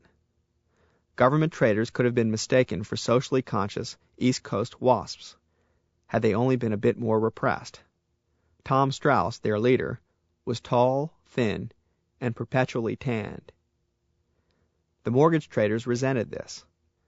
They disliked what they interpreted as Strauss's overhead smash of Solomon's Jewish culture, the 2 vices of which the mortgage department was free, hypocrisy and pretension, were the vices they least tolerated in others. The difference between Strauss and Ranieri, says one trader, that's easy. Strauss wouldn't stoop to use the men's room on the trading floor. He'd go upstairs. Louis would piss on your desk. Tom Strauss, says Ranieri, wishes more than anything he wasn't Jewish. Ever since he joined the firm, there's been a joke that some terrible Jewish couple had stolen Tommy from his crib.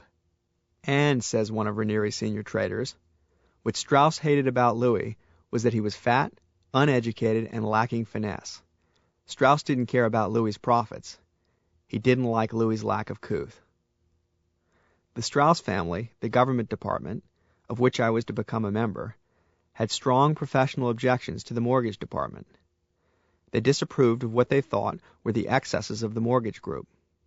The food frenzies and all that fatness pointed to a more fundamental problem. Costs were most out of control in the mortgage department. There had been so much revenue in the mortgage department between 1981 and 1986 that costs were a trivial issue. But as revenues subsided, costs all of a sudden mattered too. A managing director of government sales was moved to the mortgage department in late 1985 and simultaneously put in charge of Solomon's expense committee. This wasn't just a coincidence. Someone had to control these people. Voute's feelings towards Ranieri were more a mystery than Strauss's, but then Voute himself was more a mystery. While the other managing directors swarmed across the 41st floor trading room, Voute was an invisible link high in the chain of authority. He had an office on the 40th floor.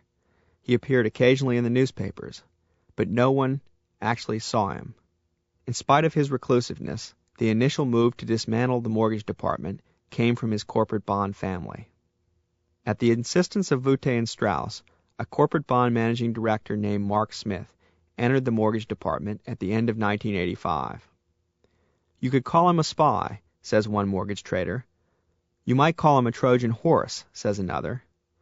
You can't call him a Trojan horse, says a third, because we all knew what was inside. The question which had been on the tips of mortgage tongues during all this turmoil was voiced for the first time. Where was Louis? Why would he let Smith dismantle his department? The air was poisoned. In May of 1987, John Goodfriend told Solomon's 112 managing directors at the annual Managing Directors Weekend, "We created an office of the chairman because running Salomon Brothers is beyond the scope of any one man. As with any team, the challenge is to share the tasks, bring a diversity of opinion and insights, and yet work with a singularity of purpose. I am very pleased with how the group is gelling." 2 months later, on July 16, 1987, he fired Ranieri during a meeting in uptown Manhattan. The meeting lasted about 10 minutes and left Ranieri stunned.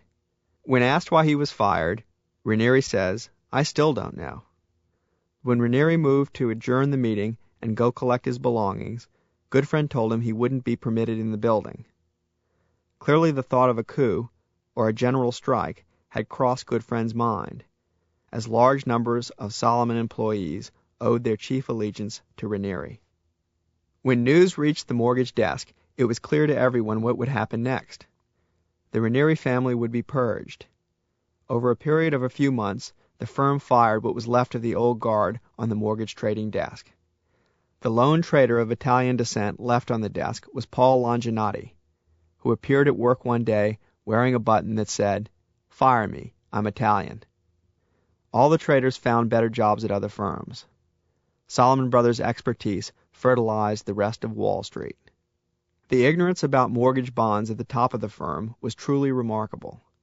After the purge, Goodfriend, Voutey, and Strauss arranged to have a private seminar given by the head of Solomon Bond Research. The subject, An Introduction to Mortgage Securities. Voutey was eventually named head of mortgage trading. Louis Ranieri opened his own firm half a mile north of Solomon Brothers. This one really was called Ranieri & Company. Soon after his dismissal, a confused Ranieri had lunch with the Solomon partner who had dragged him kicking and screaming into mortgages, Bob Dahl. Dahl says, "I have two theories why John fired Louis so soon after he promoted him.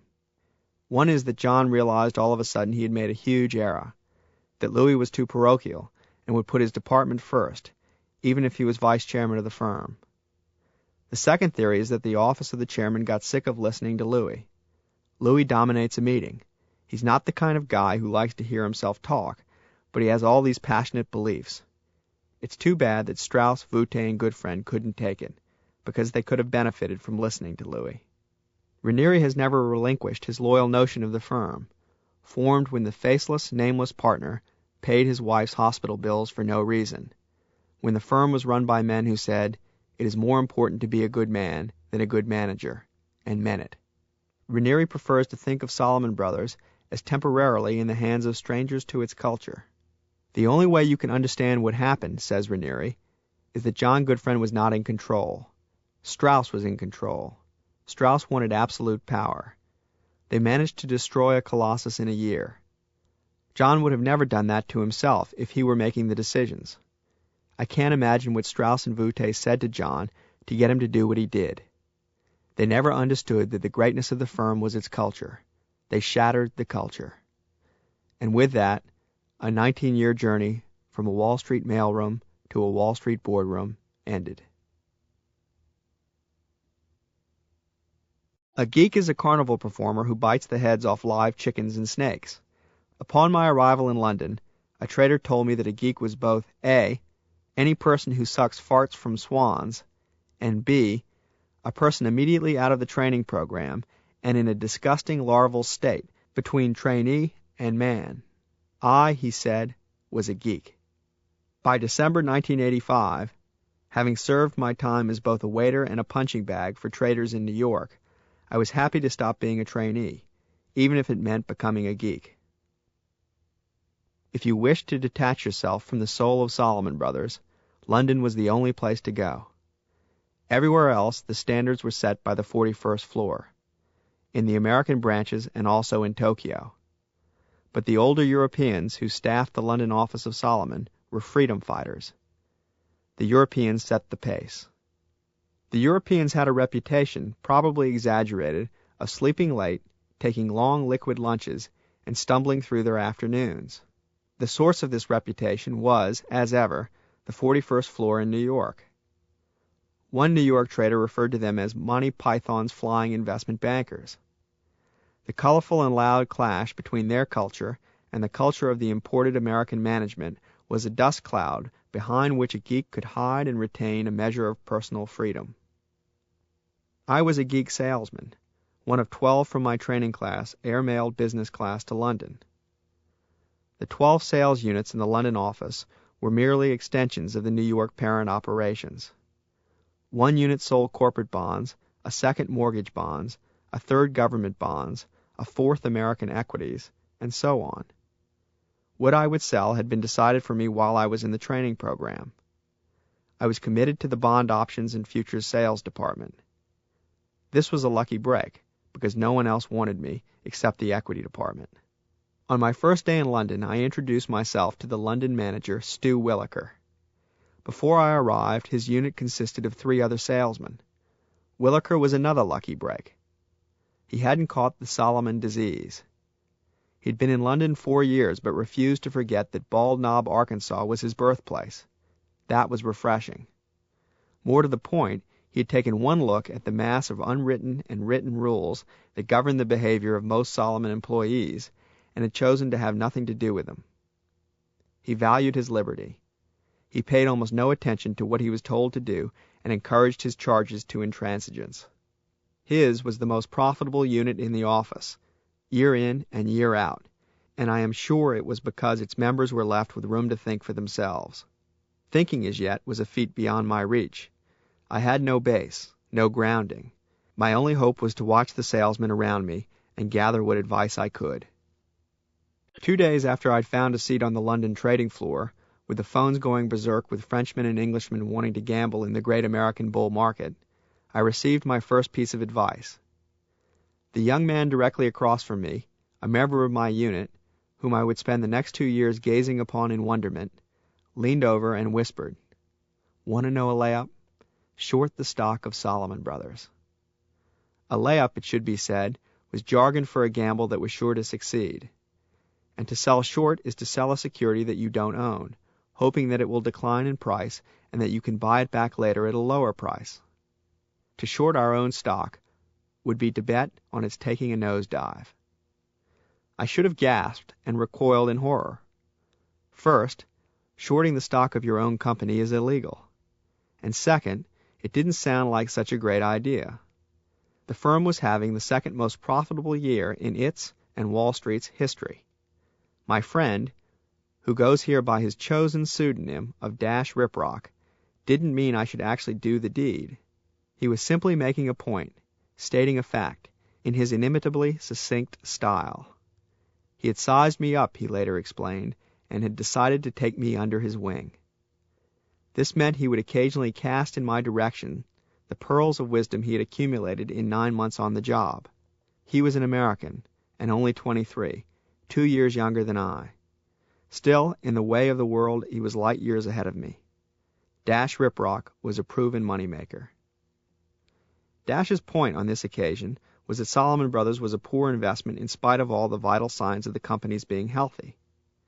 This, I was to learn, is the best time to short, the moment before business turns sour.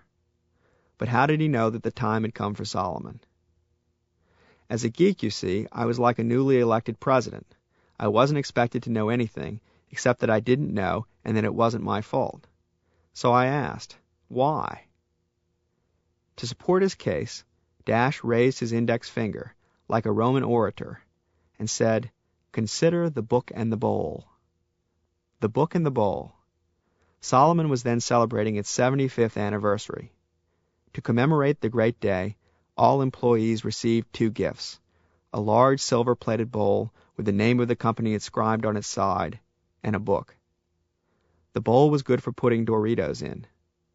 The book, called Solomon Brothers, Advanced to Leadership, was a selective history of the company that had as its sole purpose the glorification of the people on top. Even to a trainee, the book was a ridiculous cover-up job. The firm had advanced to leadership, but not as one big happy family. At that point, there were more skeletons in the firm than there was closet space to hold them.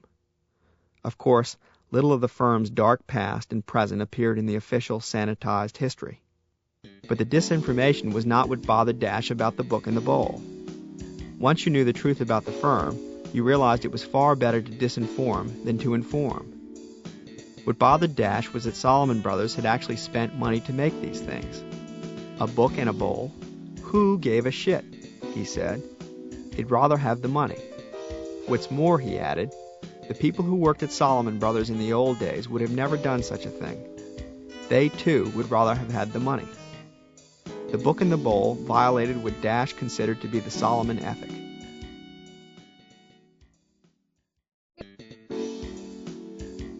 Dash was fond of saying that as a geek I bore the stamp of whomever I had last spoken with.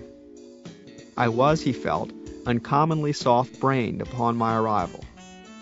If I had last spoken to the mortgage bond trader, I would be on the phones to people to say what a good deal mortgage bonds were. If I had last spoken to a corporate bond trader, I would think that the latest issue of IBM bonds was a gold mine. Unfortunately, Dash did not make real-time observations about my character. He let me know of my flaws only after they had wrought a great deal of damage. Still, I relied heavily on Dash and on the other members of our unit, a woman and 2 men. We sat at a single desk, divided artificially to accommodate 5. We had 100 telephone lines. Each line was a channel through which money, tasteless jokes, and rumors flowed. If you ever care to see how all the world's most awful jokes spread, spend a day on a bond trading desk. Several dozen phone lights flashed continually on our telephone boards. European investors wanted to place their bets on the American bond market from 8 in the morning until 8 at night. There was good reason for their eagerness. The American bond market was shooting through the roof. The attraction of options and futures, our specialty item, was that they offered both liquidity and fantastic leverage. For a tiny down payment, a buyer of a futures contract takes the same risk as in owning a large number of bonds. In a heartbeat, he can double or lose his money. In spite of the responsibility implied by my job, I was ignorant and malleable when I advised my first customers. I was an amateur pharmacologist, prescribing drugs without a license. The people who suffered as a result were, of course, my customers. I couldn't help noticing that they were different from the customers of established salesmen. Mine were small institutional investors, defined as those who, on each trade, would commit only a few million. The other 3 salesmen in my unit were speaking almost exclusively to insurance companies, money managers, and European central banks that could commit $50 to $100 million in a matter of seconds. The largest of these controlled perhaps $20 billion in investable funds. There was an excellent reason I had the customers I did. I was dangerous. The plan was for me to learn on the small clients so that if disaster struck, the effect on the overall business of Salomon Brothers would be negligible. It was assumed that I might well put a customer or 2 out of business. There was a quaint expression when a customer went under. He was said to have been blown up. That was part of being a geek. A few days after I'd arrived, I was told by my jungle guide to start smiling and dialing. Cold calling was not my idea of fun. When my jungle guide saw I was having no success, he finally gave me the phone number of a man named Herman at the London branch of an Austrian bank. This was convenient for everyone. Herman wanted to be sold to by Salomon Brothers. Because he had only a few $1 million to play with, no one else at Salomon Brothers wanted to sell to Herman. Poor Herman never knew what hit him. I proposed lunch, and he accepted. He was a tall, gruff German who thought he was very, very smart. It was my job to encourage him in this view, since the smarter he felt, the more he traded, and the more he traded, the more business he could give me. In spite of his cunning, Herman didn't know a geek when he saw one. I explained to him how the 2 of us could make a fortune. Salomon Brothers was full of shrewd, knowing people, I said, and we would draw from their reservoir of ideas. At the end of the lunch, during which we drank a bottle of wine, he decided he could do business with me. But Michael, remember, he said several times, we need good ideas. A corporate bond trader was waiting for me, like an unfed house pet, when I returned to the office. As it happened, he had a great idea for me and my new customer. He had been watching the Eurobond market all day and had noticed that AT&T's 30-year bonds had become really cheap. The trader said the street, meaning other traders, was undervaluing AT&T's. What I should tell my new client to do, he said, was to buy the AT&T's and at the same time sell short 30-year U.S. Treasury bonds. It sounded complicated. I wanted to be careful. I asked if the strategy was risky. Don't worry, he said. Your guy will make money. I have never done this thing before, but it sounds like a good idea, said the still tipsy Herman when I told him. Do $3 million. My first order. I felt thrilled and immediately shouted over to the London corporate bond trader.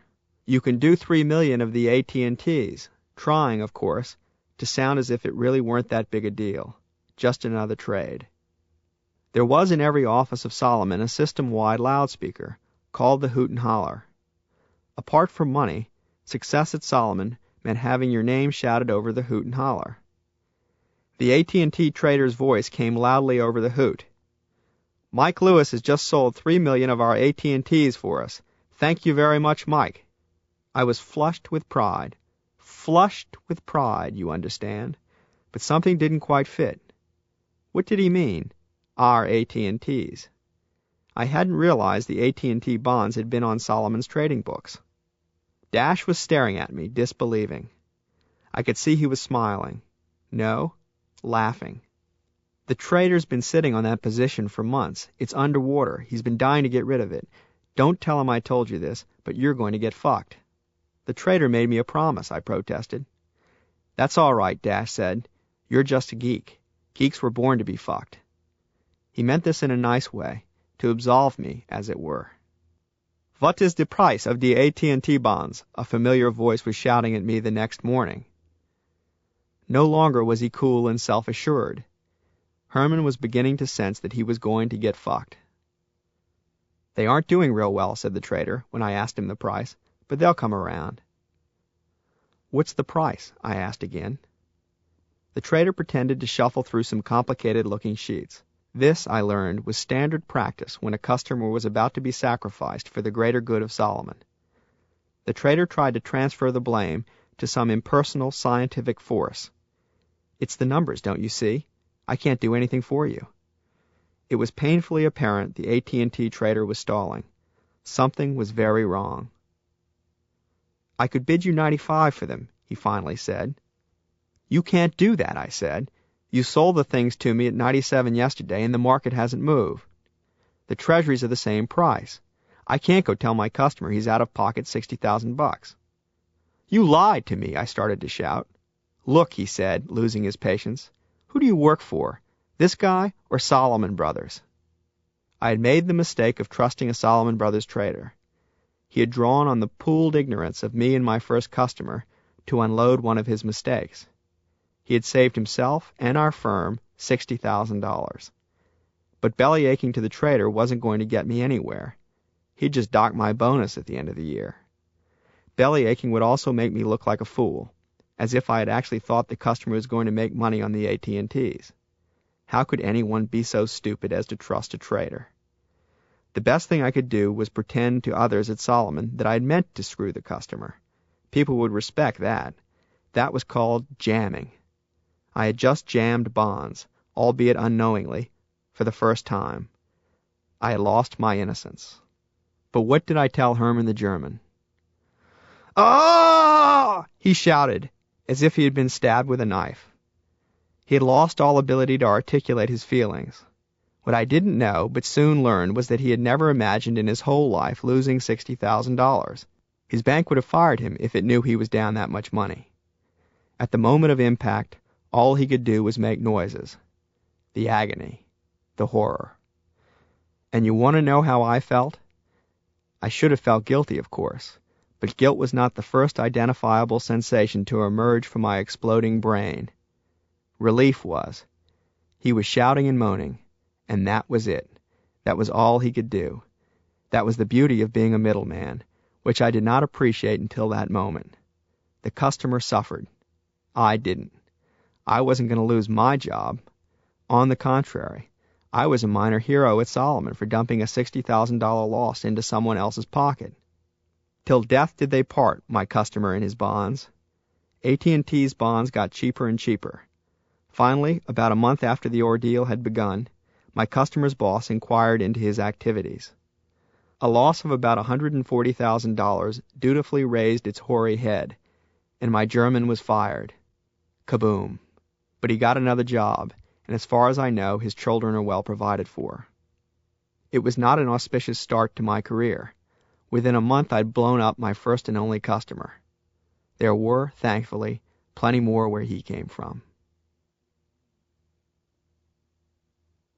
None of my activities in the first couple of months made so much as a dent on the bottom line of Solomon Brothers, but all were highly entertaining. What was more important than immediate results, I figured, was my education. I was niggled during those first few months by the feeling of being a charlatan. I kept blowing people up. I didn't know anything.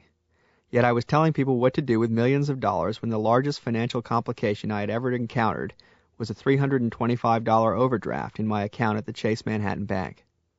The only thing that saved me in meeting after meeting, in the early days at Solomon, was that the people I dealt with knew even less. London is, or was, a great refuge for hacks. It was only a matter of time before I would embarrass myself horribly.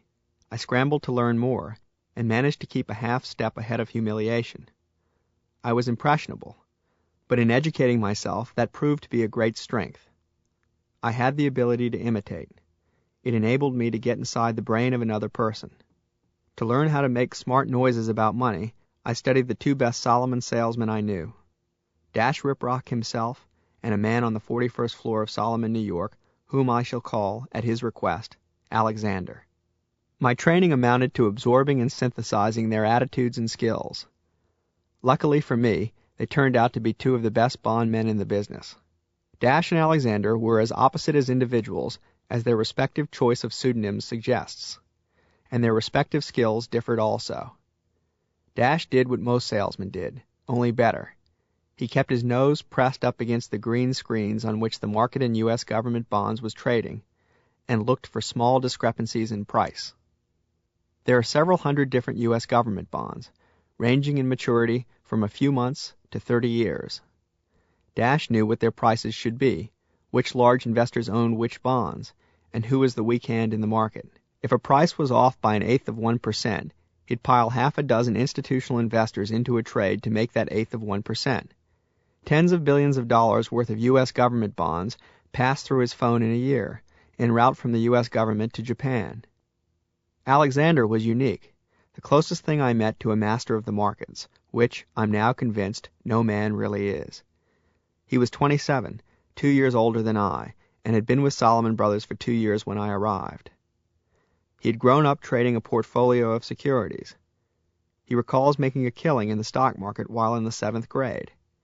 At the age of 19, he lost $97,000 on U.S. Treasury bill futures. He was not, in other words, a normal child. Once he learned to ride his gains and cut his losses, he never looked back. What he lost in T-bills, he made back several times over in gold futures. Alexander knew how to exploit the world's financial markets. What's more, he had a knack for interpreting events around him. The most impressive aspect of this knack was its speed. When news broke, he seemed to have already planned his response. He trusted his nose completely.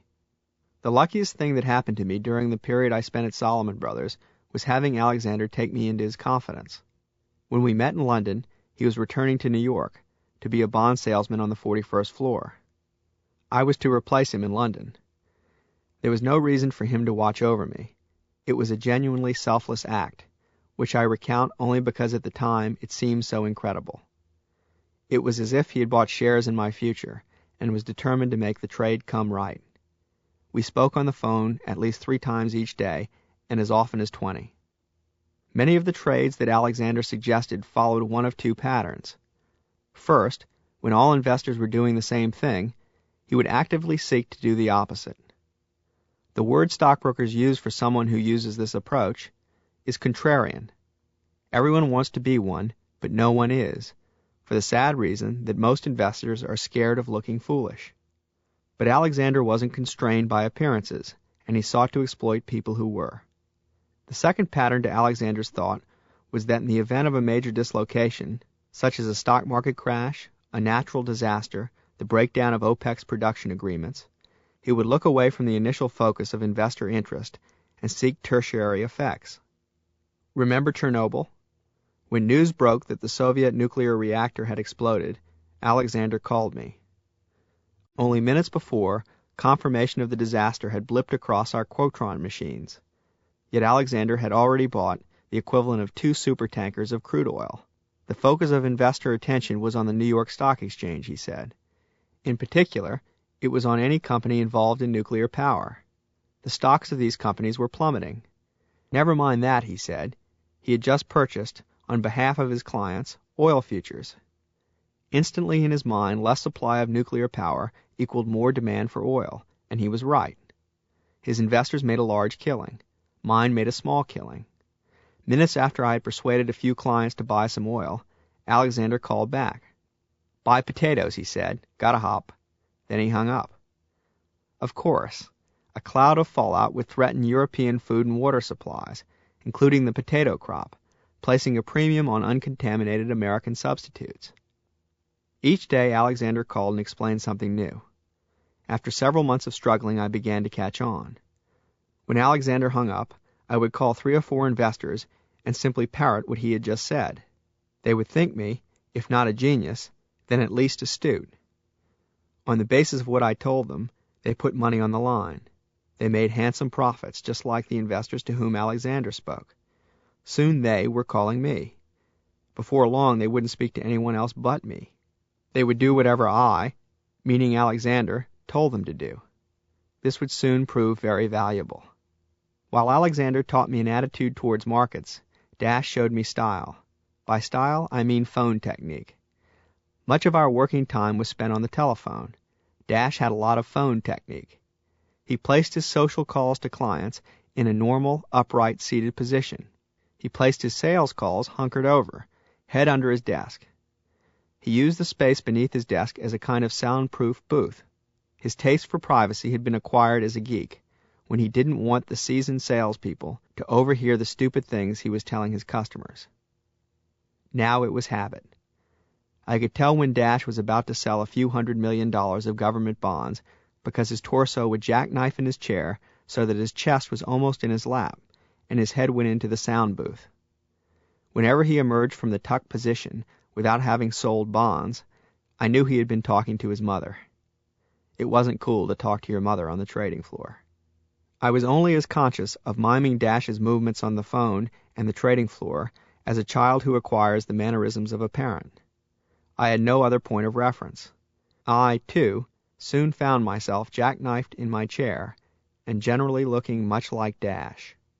Dash was Dash, Alexander was Alexander. I was a fraud, a composite of traits I felt rightfully belonged to these two. In my defense, I can say only that I was a very good fraud. Also, that I had one useful quality possessed by neither of my teachers: a detachment from the business and the firm. It comes, I suppose, from getting your job at a St. James's Palace fundraiser, or perhaps from having another source of income. I was a journalist at nights and on weekends while I was at Salomon Brothers. Anyway, such detachment is extremely helpful in a young career, because it leaves you fearless. I had the same advantage of recklessness as a driver in a traffic jam with a rent-a-car. The worst anyone could do to my rent-a-career was take it away. The thought of losing my job didn't trouble me as much as it troubled lifers, such as, say, Dash Riprock. That is not to say I did not care. I cared immensely. I thrived on praise more than most, and thus sought to please. But I was willing to take greater risks than if I had felt deeply proprietary about my career. Guided by Alexander and Dash, I was equipped with sound money-making schemes, a persuasive sales voice, and the right trading floor look. Business followed quickly. Success bred success. Pretty soon Salomon Management was leading me to the clients of other salespeople, in hopes that with larger customers I could do gargantuan pieces of business. By June 1986, 6 months into the job, I was plugged into several of the largest pools of money in Europe. On the other end of my telephone at my peak, when I left Salomon, my investors controlled, collectively, about $50 billion. They were quick, aware, flexible, and rich. I had my own little full-service casino up and running, and it would, at its best, generate about $10 million a year in risk-free revenues for Salomon Brothers. I was, in short, doing pretty well. I stopped feeling like a geek the moment Salomon traders started asking my advice. And sometime in the middle of 1986, more by luck than by skill, I ceased to be a geek. I became a normal, established Salomon salesman. There was no one event that marked the change. I knew I was no longer a geek, only because people stopped calling me geek and started calling me Michael, which I preferred. There is a difference between this, though, and being called Big Swinging Dick. A big swinging dick I was not. The journey from useless geek to Michael took about 6 months. The journey from Michael to Big Swinging Dick happened almost immediately thereafter, and was occasioned by a single sale. There was a phenomenon known at Solomon as a priority. A priority was a huge number of bonds or stocks that had to be sold, either because selling them would make us rich, or because not selling them would make us poor. One of the biggest priorities during my stay at Solomon was $86 million worth of bonds in the property company called Olympia & York. From mid-May to mid-August of 1986, the biggest swinging dicks in the Solomon Brothers system did their best to sell these O&Y bonds and failed. Our failure was an embarrassment to everyone from President Tom Strauss to the lowest geek in London. One day, Alexander and I were speaking on the phone. He had tried to sell the O&Ys and failed, but he genuinely believed they had merit. O&Y bonds were an unusual priority because they were owned not by a trader, but by a single large Arab investor who was desperate to sell the Olympia & Yorks and was not particularly knowledgeable about them, so would probably sell them cheaply. The stakes were high. The Arab investor had offered to buy another large block of bonds if and when we rid him of the Olympia & Yorks. The combination of sales could net the firm as much as $2 million. Now there was no one I trusted in quite the same way as I trusted Alexander, so I decided to share my secret with him.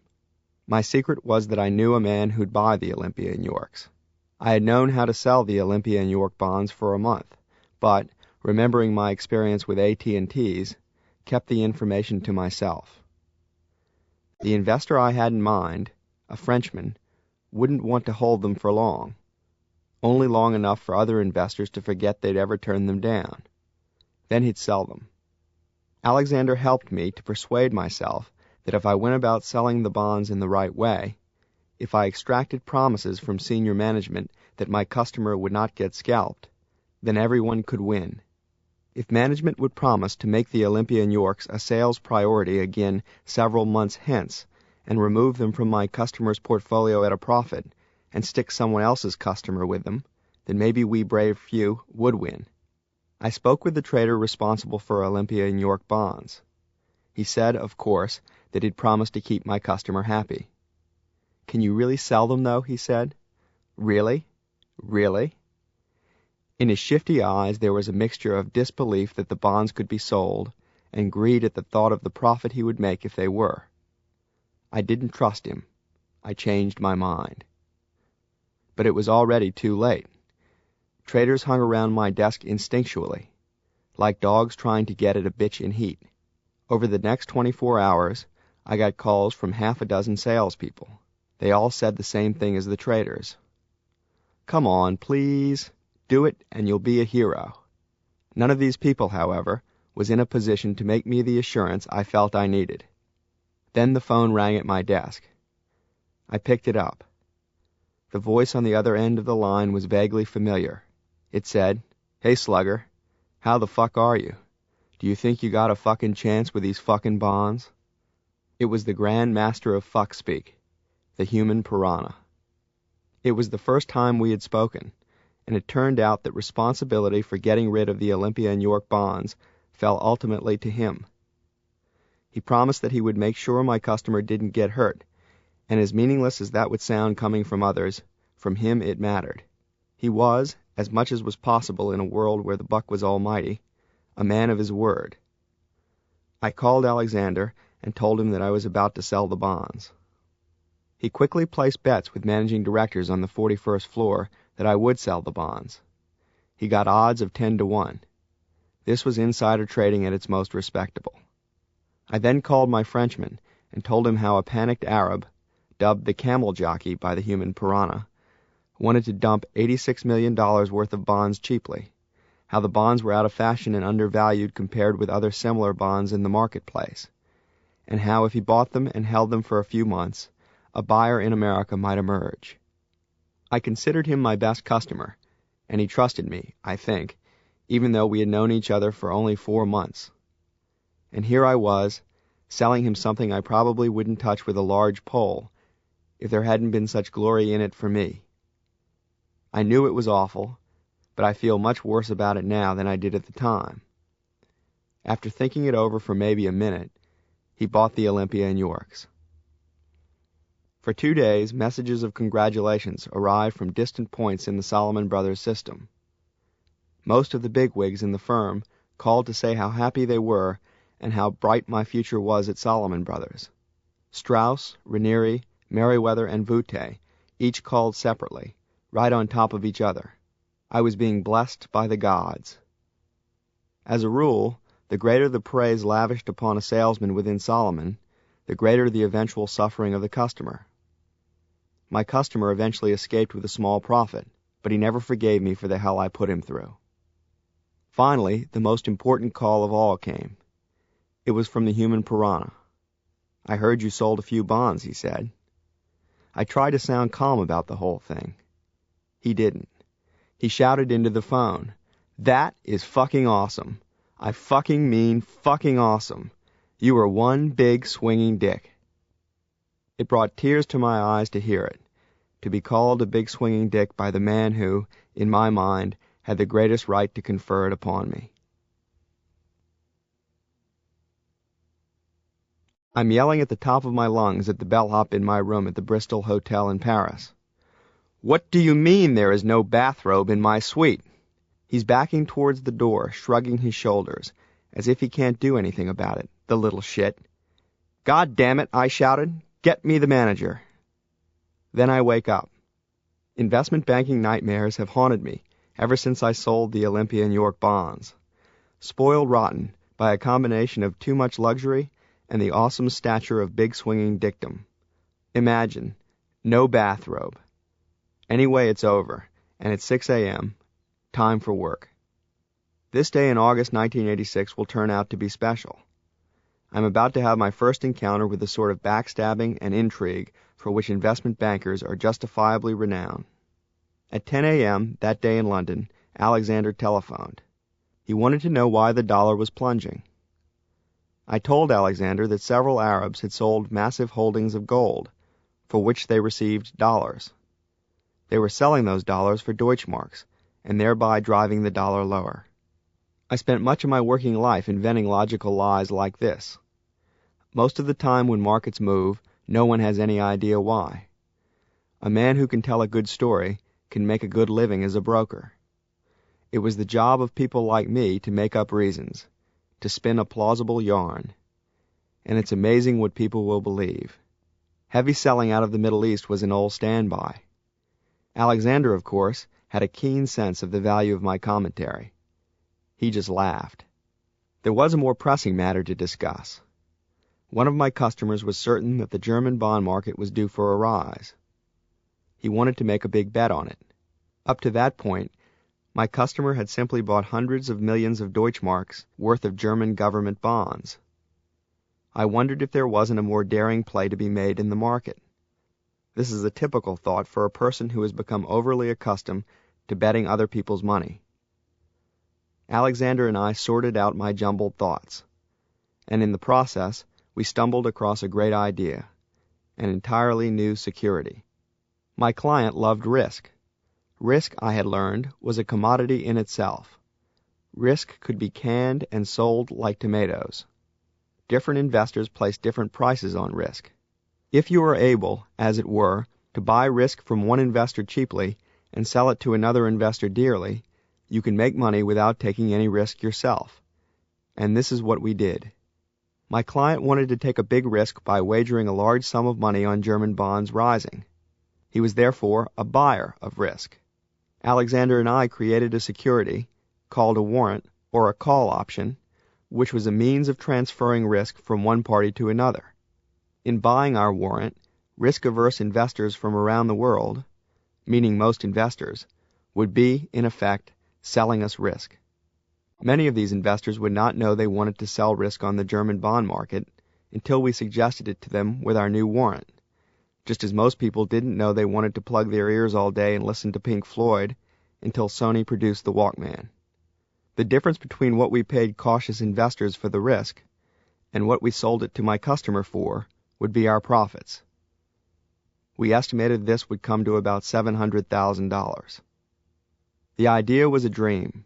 Salomon Brothers, which sat in the middle of this transfer of risk, would take no risk whatsoever.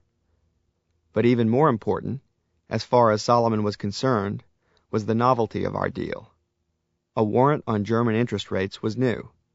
The publicity of being the first investment bank ever to issue them was the sort of thing that drives investment bankers mad with desire. As we hashed out the deal, people on the trading floor began to grow curious. A vice president from another area of the trading floor started to sniff around. I'll call this man the opportunist. He decided that it was his mission to play a part in our deal. I voiced no objection. He had worked at Solomon for 6 years, twice as long as Alexander and I combined, and we could use his experience. The opportunist, for his part, had nothing else to do. Bonus time was fast approaching. He desperately wanted to distinguish himself and saw our deal as his chance. To be fair, the opportunist was not entirely without purpose. He became our emissary to the German finance ministry. He persuaded the authorities that our deal would neither undermine their ability to control their money supply, which was true, nor encourage speculation in German interest rates, which was false. The whole point was to facilitate speculation. He won the confidence of senior officials at the ministry, right up, I believe, to the Minister of Finance himself. When the deal finally went through, it was a smashing success. Solomon Brothers and my customer made out like bandits. It was clear that Alexander and I were in for a bit of local fame. The opportunist, too, deserved applause. Then the trouble began. The afternoon on which the deal was launched, a memo was circulated in London and New York, describing how the deal had been done. In the memo, no mention was made of Alexander, my client, or myself. The memo was signed, The Opportunist. It was so clearly unjust, so wildly deceitful, that I should have laughed. At the time, however, it didn't seem funny. I headed towards his desk to do him violence. The opportunist, it turned out, was one step ahead of me. He had raced to catch the first Concorde to New York the moment his memo hit the Xerox machine. The opportunist was doing what Alexander aptly described as a victory lap around the 41st floor in New York. On his jog around 41, he stopped and told people like Goodfriend how well the deal had gone. We had a choice, Alexander and I. We could either get mad or get even. Alexander listened to my tirade and decided, instead, to be an adult and ignore the whole thing. I decided to get even. I was in the jungle now, and developing a taste for guerrilla warfare. My degree in art history finally served my career. I knew all about frauds. Ask yourself, what would a painter do if a rival stole his work and put his name on it? He'd paint a replica and issue a challenge for the rival to do the same. The opportunist had represented himself as the sole source of warrant wisdom, and if that could be disproved, he would, to an extent, be discredited. We, for I enjoyed Alexander's mischievous support, if not his approval, conceived another deal, similar enough to the first as to be unmistakably from the same hand. It involved government bonds of Japan, not Germany, and had a slightly different underlying structure. Before the deal came off, I did my own lap of the 41st floor of New York. Call it a warm-up lap. A warm-up lap, unlike a victory lap, could be done by telephone. I made several calls. The opportunist, though he liked to claim that he reported directly to John Goodfriend, had a boss. His boss was still basking in the reflected glory of his minion. Suddenly the boss found himself in an awkward situation. Several men of his rank ribbed him about the new Japanese deal, saying in effect, "It seems that the brains of this operation may have been somewhere other than in the head of your employee." The opportunist's boss called the opportunist to ask why he hadn't been informed of this new deal. The opportunist did not know about the deal either, nor did he convincingly demonstrate that he understood it. My phone bombs had found their target. I was willing to stop being a pig and leave the matter at that. He wasn't. When the opportunist returned to London, he was standing over me, glaring. "Come into Charlie's office," said the opportunist, at precisely 8 o'clock. Charlie was our chairman. One of the opportunist's more charming habits was that, though he was but a mere dime-a-dozen vice president, he used the office of our chairman as if it were his own. As expected, he took the seat behind the desk. I took the chair on the other side, and felt like a schoolboy about to be scolded. He was the thief, I reminded myself. Perhaps I give Solomon Brothers too much credit, and myself too little, but I think that what crossed my mind next would never have done so before I set foot on the trading floor. In short, I decided to do him in. The joy of having the upper hand swept over me. Instead of being uneasy or anxious or angry, I suddenly relished the thought of calculated confrontation. It was clearer how to do maximum damage, to say as little as possible, and give him the chance to say something he shouldn't. The opportunist had had a chance to calm down.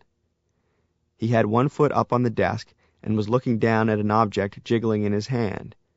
A pen, I think. He wouldn't look me in the eye. "What do you think you're doing?" he asked. "You can't do a deal without my help. I can stop your deal from happening with a single phone call." He then listed several $1 billion worth of deals in the past that were or weren't done by Solomon Brothers because of him.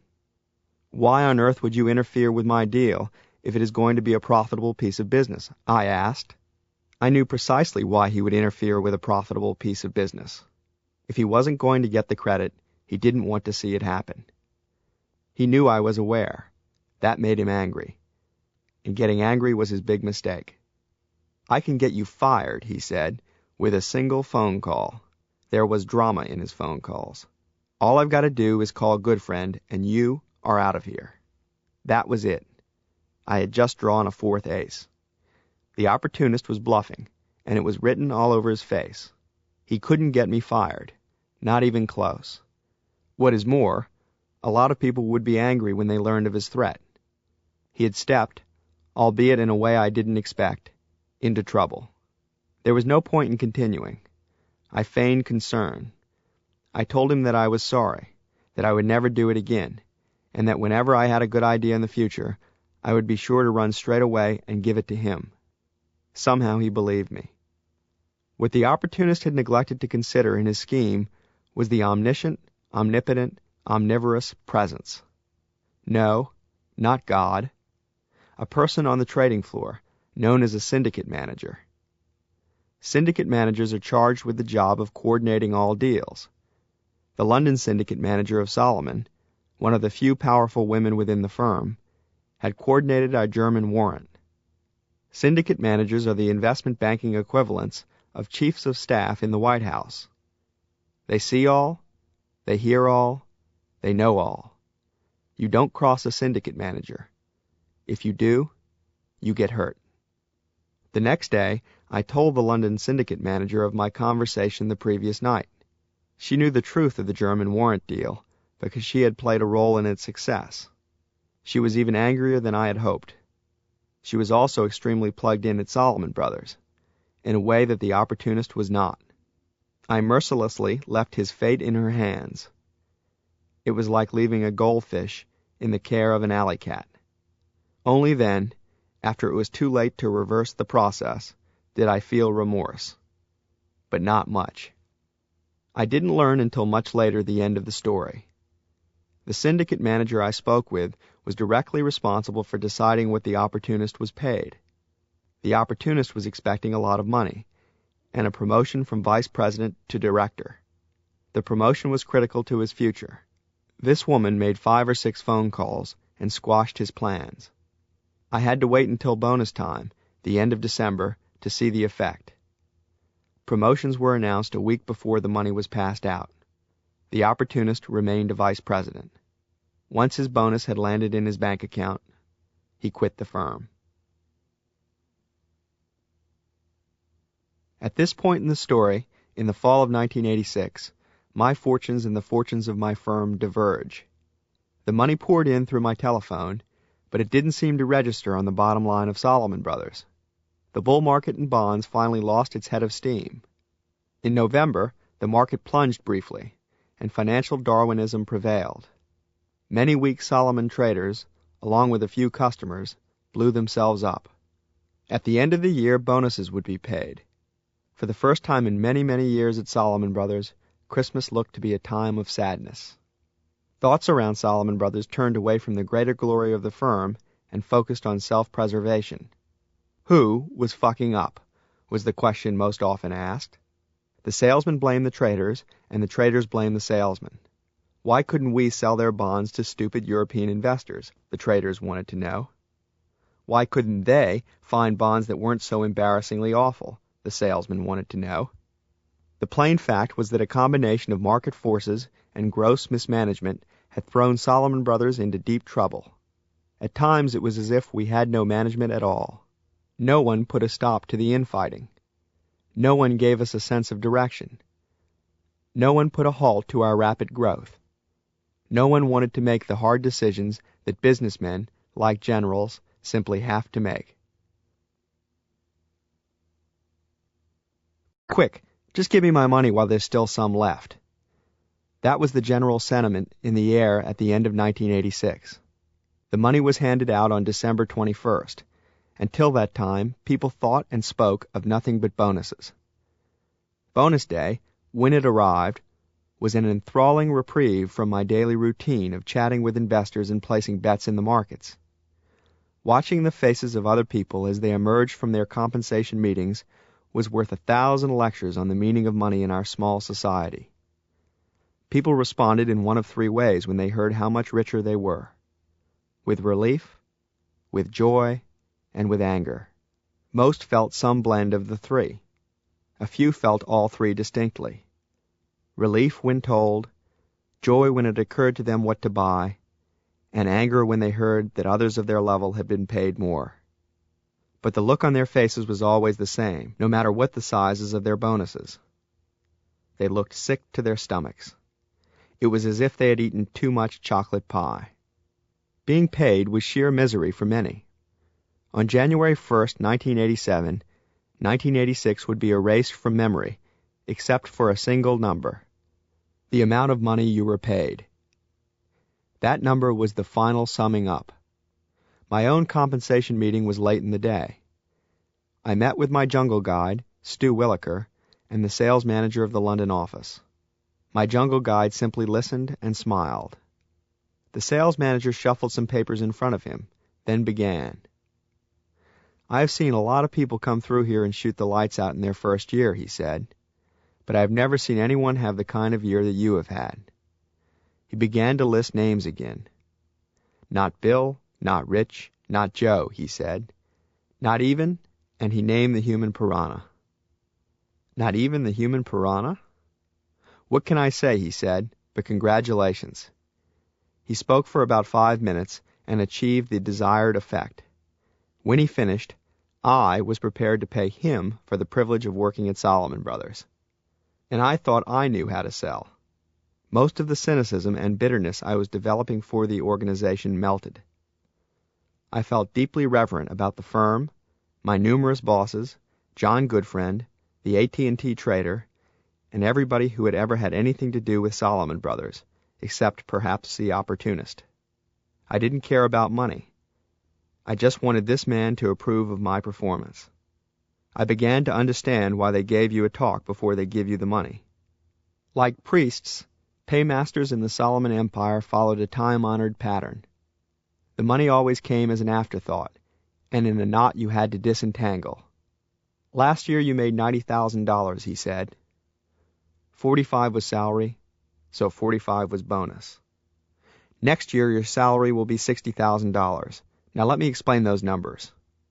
While he was explaining that I was paid more than anyone else in my training class, I later learned that 3 others were paid as much, I was thinking, "Ha! I'm rich. I love my employer. My employer loves me. I'm happy." Then the meeting ended. And I thought again.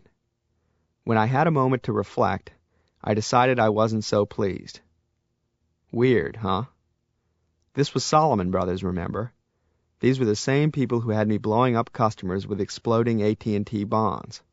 I had done their dirty work for a year, and had only a few $1,000s to show for it.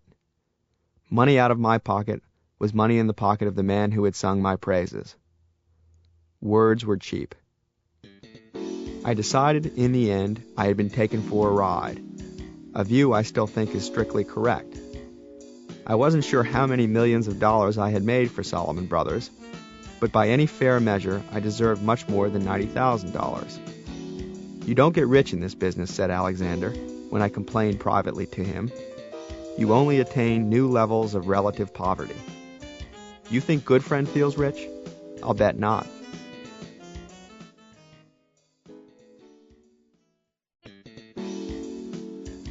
There developed a pattern to my existence. Each month began with an analysis of my small unit's performance, each week with an office meeting, and each day with a series of phone calls to whomever I thought might like to roll the dice. On one day late in my second year, September 24th, 1987, the pattern was unexpectedly broken. Someone shouted, "We're in play!" I checked my news screens.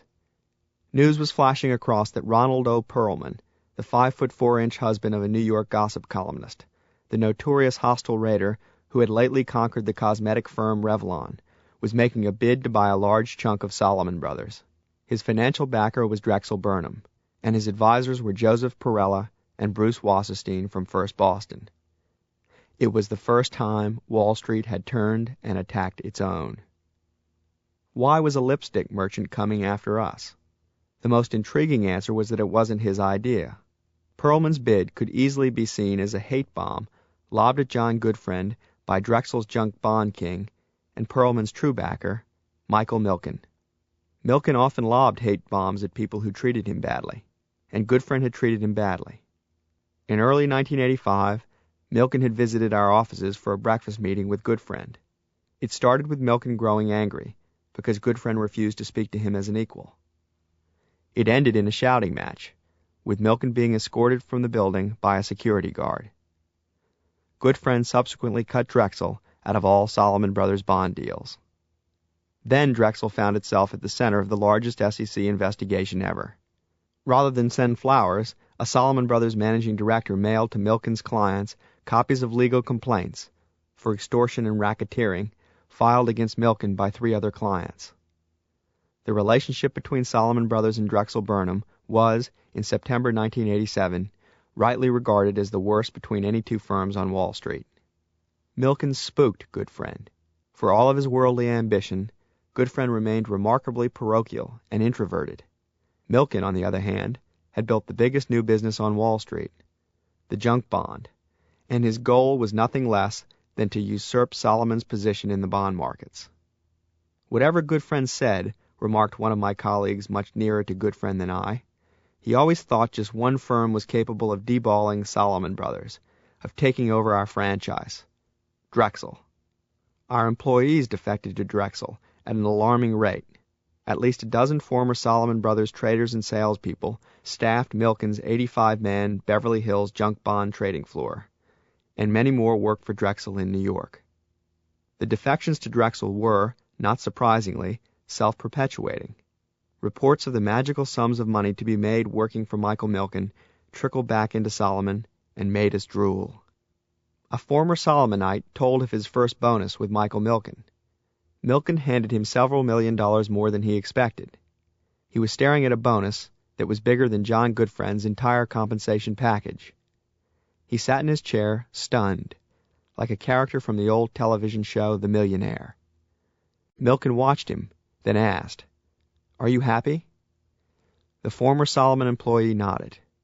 Milken leaned forward in his chair and asked, "How can we make you happier?" Milken drowned his people in money. The magnificent stories had many of us at Salomon hoping for a phone call from Milken. Whenever a newspaper printed an estimate of Milken's paycheck, apparently, the entire Beverly Hills office of Drexel had a chuckle at how low it was. Still, you had to wonder what gave Michael Milken greater pleasure: making $1 billion or watching Goodfriend squirm as one of his biggest clients, Ronald Perlman, stalked Salomon Brothers. Another way to see Perlman's bid was as retribution for the sins of our management. Dash and I decided that a takeover of our firm was not such a bad idea, not that anyone sought our views. We knew that Ronald Perlman, lipstick mogul, swashbuckler, and rogue, had no clue how to run an investment bank. But we also knew that if he succeeded in conquering Goodfriend, the first thing he would do would be to examine the firm as a business, instead of as an empire, which would be a new and refreshing approach to running Salomon Brothers. Our most severe misjudgments were not steps we had taken, but steps we had neglected to take. It wasn't as though investment banking in 1987 was no longer a profitable business. On the contrary, it was more profitable than ever before. Open any newspaper, and you saw investment bankers raking in fees of $50 million and more from a few weeks of work. For the first time in many years, other firms, not Salomon, were making the money. Ironically, the new winners were just those men helping Ronald Perlman in his bid to buy us: Milken, Wasserstein, and Perella. Drexel Burnham, thanks to Michael Milken, had replaced us as Wall Street's most profitable investment bank in 1986. It had cleared $545.5 million on revenues of $4 billion, more than we had made at our best. Drexel was making its fortune in junk bonds, and that stung. We were supposed to be Wall Street's bond traders. We were in danger of losing that distinction, however, for our managers had failed to see how important junk bonds would become. They thought junk was a passing fad.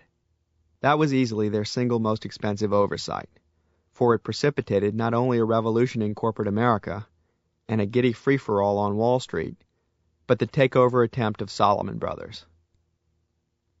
Junk bonds are bonds issued by corporations deemed by the two chief credit rating agencies, Moody's and Standard & Poor's, to be unlikely to repay their debts. Junk bonds are easily the most controversial financial tool of the 1980s. They have been much in the news. But they are not, it should be emphasized, new. Companies, like people, have always borrowed money to buy things they haven't had the cash to afford. What is new is the size of the junk bond market, the array of rickety companies deeply in hock, and the number of investors willing to risk their principal, and perhaps also their principals, by lending to these companies. Michael Milken at Drexel created that market, by persuading investors that junk bonds were a smart bet, in much the same fashion that Louis Ranieri persuaded investors that mortgage bonds were a smart bet. In her book, The Predator's Ball, Connie Bruck traced the rise of Drexel's junk bond department. Milken reportedly tried to pay the author not to publish. The story she tells begins in 1970, when Michael Milken studied bonds at the University of Pennsylvania's Wharton School of Finance. He was blessed with an unconventional mind. At Wharton, he examined fallen angels, the bonds of one-time blue-chip corporations now in trouble. At the time, fallen angels were the only junk bonds around.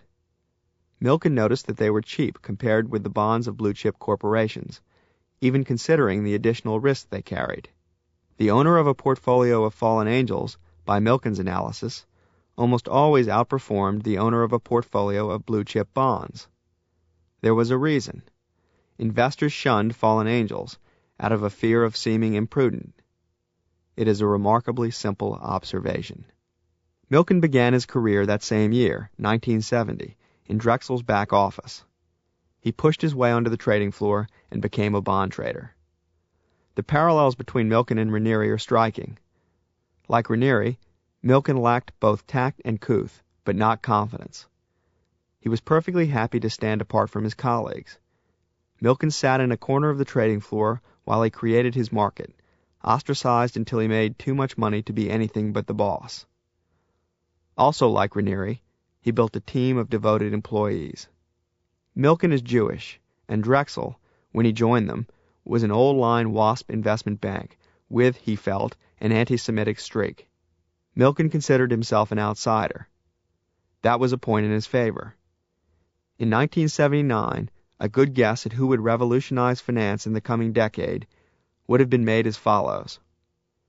Search the unfashionable corner of Wall Street, eliminate everyone who appears to have just emerged from a Brooks Brothers catalog, everyone who belongs or claims to belong to exclusive clubs, and everyone who comes from a good WASP family. Among the leftovers would have been not only Milken and Ranieri, but Joseph Perella and Bruce Wasserstein of First Boston. Here the similarity with Ranieri ends. For unlike Ranieri, Michael Milken took complete control of his firm. He moved his junk bond operation from New York to Beverly Hills and eventually paid himself $550 million a year, 180 times what Raniere made at his peak. When Milken opened his Wilshire Boulevard office, which he owns, he let it be known who was in charge by putting his name on the door instead of Drexel's. And he created a working environment that was different from Salomon Brothers in one crucial respect. Success was measured strictly by how many deals you brought in, rather than by how many people worked for you, whether you had a seat on the board of directors, and how many gossip columns you appeared in. Milken often spoke to students at business schools. On these occasions he liked, for dramatic effect, to demonstrate how hard it actually is to put a large company into bankruptcy. The forces interested in keeping a large company afloat, he argued, are far greater than those that wish to see it perish. He'd present the students with the following hypothetical situation. First, he'd say, let's locate our major factory in an earthquake zone.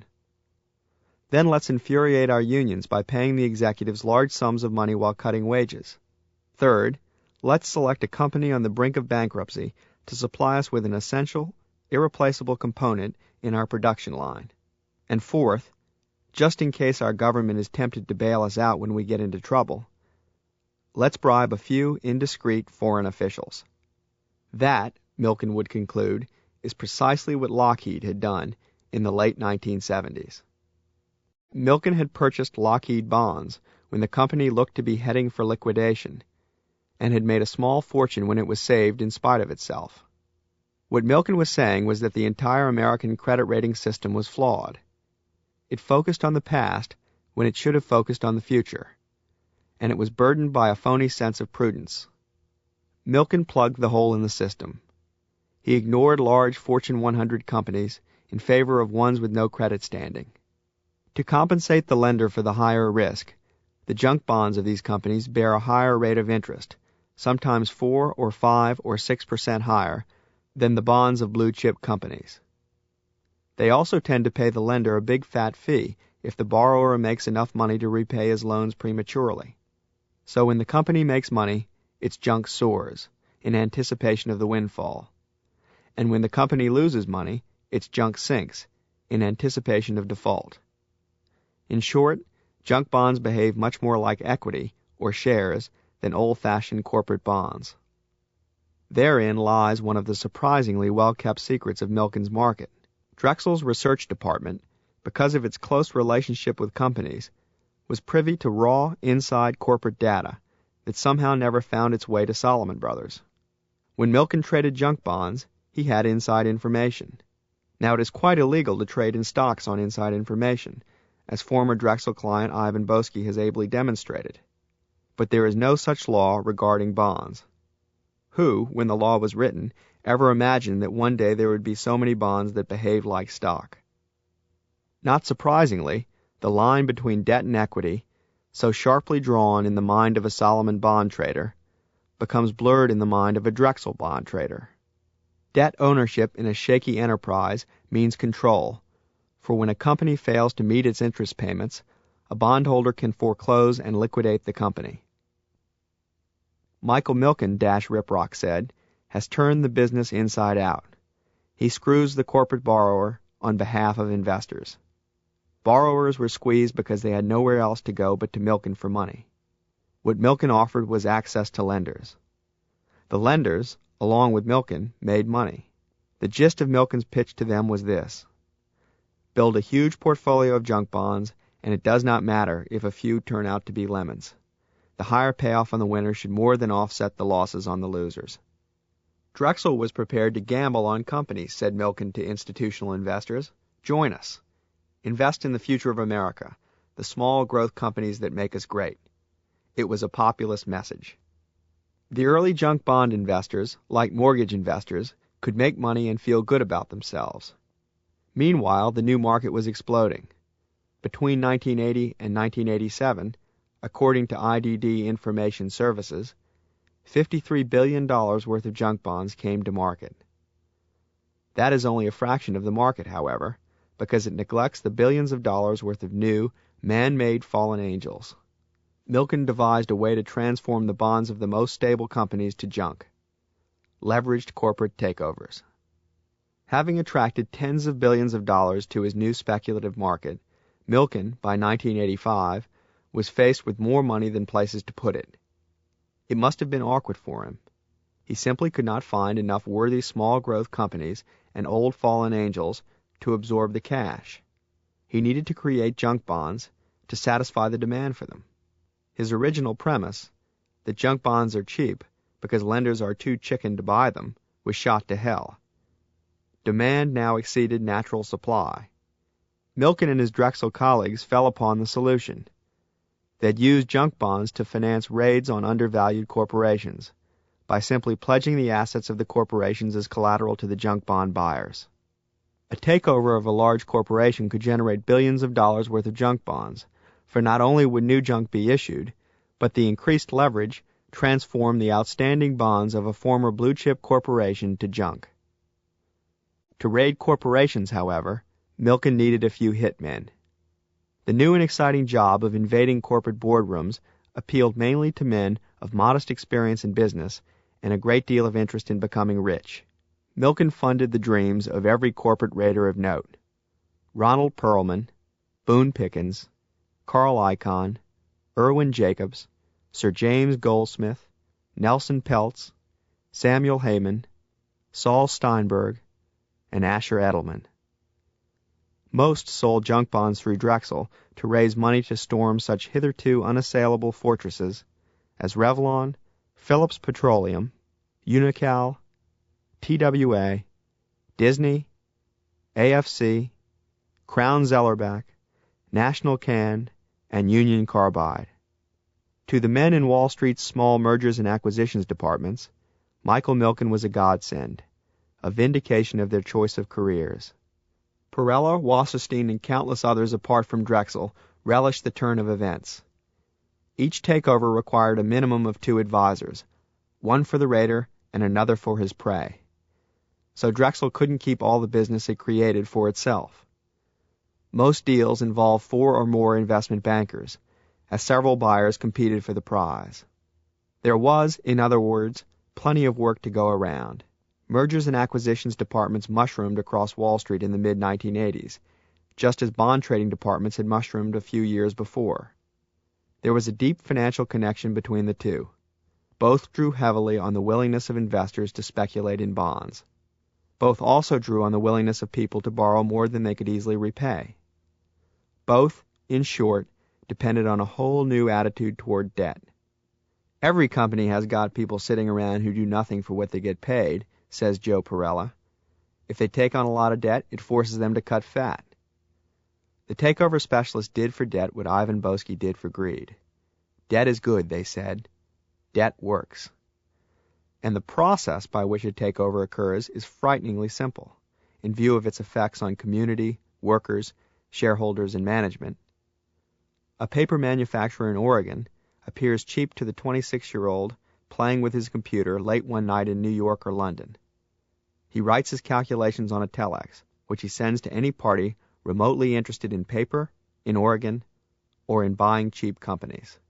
Like the organizer of a debutante party, the 26-year-old keeps a file on his desk of who is keen on whom, but he isn't particularly discriminating in issuing invitations. Anyone can buy because anyone can borrow using junk bonds. The papermaker in Oregon is now a target. The next day, the papermaker reads about himself in the Herd on the Street column of the Wall Street Journal. His stock price is convulsing like a hanged man, because arbitrageurs, like Ivan Boesky, have begun to buy his company's shares in hopes of making a quick buck by selling out to the raider. The papermaker panics and hires an investment banker to defend him, perhaps even the same 26-year-old responsible for his misery. 5 other 26-year-olds at 5 hitherto uninvolved investment banks read the rumors and begin to scour the landscape for a buyer of the paper company. Once a buyer is found, the company is officially in play. The money to be made from defending and attacking large companies makes bond trading look like a pauper's game. Goldman Sachs, Morgan Stanley, Shearson Lehman, and others wasted no time in establishing themselves. Salomon Brothers missed the bonanza. There was no reason for this other than a certain unwillingness to emerge from our bond trading shell. We were well positioned to enter the business. With our access to the nation's lenders, we should have been a leader in the financing of takeovers. Of course, we had an excuse for missing such a huge opportunity. Our excuse was that junk bonds were evil. Henry Kaufman, Solomon's economic guru, made speech after speech arguing that corporate America was over-borrowing and that junk bond mania would end in ruin. He may have been right, but that's not why we didn't leap into junk bonds.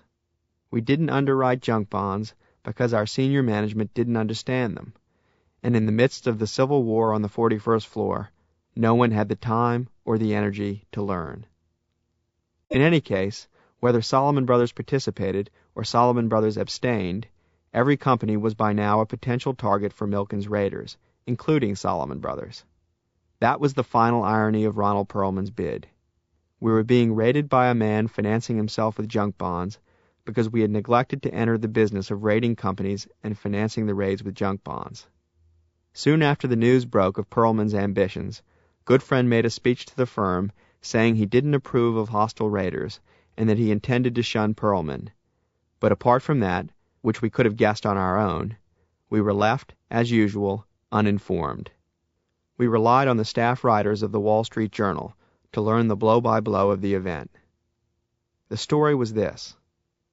The tears at first flowed on Saturday morning, September 19th, a few days before the news broke. On that morning, John Goodfriend received a telephone call at his apartment from his friend and lawyer, Martin Lipton. Lipton knew that Solomon's largest shareholder, Minorco, had found a mystery buyer for its 14% stake. Goodfriend had known for months that Minorco wanted to sell its holdings, but he had been slow to accommodate their wishes. This was bad judgment. As a result, he lost control of the process. On Wednesday, September 23rd, Goodfriend learned from the president of Minorco the bad news that the buyer was Revlon. It was clearly the beginning of a takeover attempt. Revlon's Perlman said that in addition to Minorco's shares, he wanted to buy another 11% stake in Salomon, which would bring his stake to 25%. If Perlman succeeded, Goodfriend, for the first time, would lose his grip on the firm. Goodfriend scrambled to find an alternative to Revlon for Minorco. He called his friend Warren Buffett, the shrewd money manager. Buffett, of course, expected to be paid to rescue Goodfriend, and Goodfriend arranged a surprisingly sweet deal. Instead of Buffett's purchasing our shares outright, Goodfriend proposed only that Buffett lend us money. We, Salomon, would buy in our own shares. We needed $809 million. Buffett said he'd lend us $700 million of that, by purchasing what was in effect a Salomon Brothers bond, known as a convertible preferred security. It bore an interest rate of 9%, which was in itself a good return on his investment.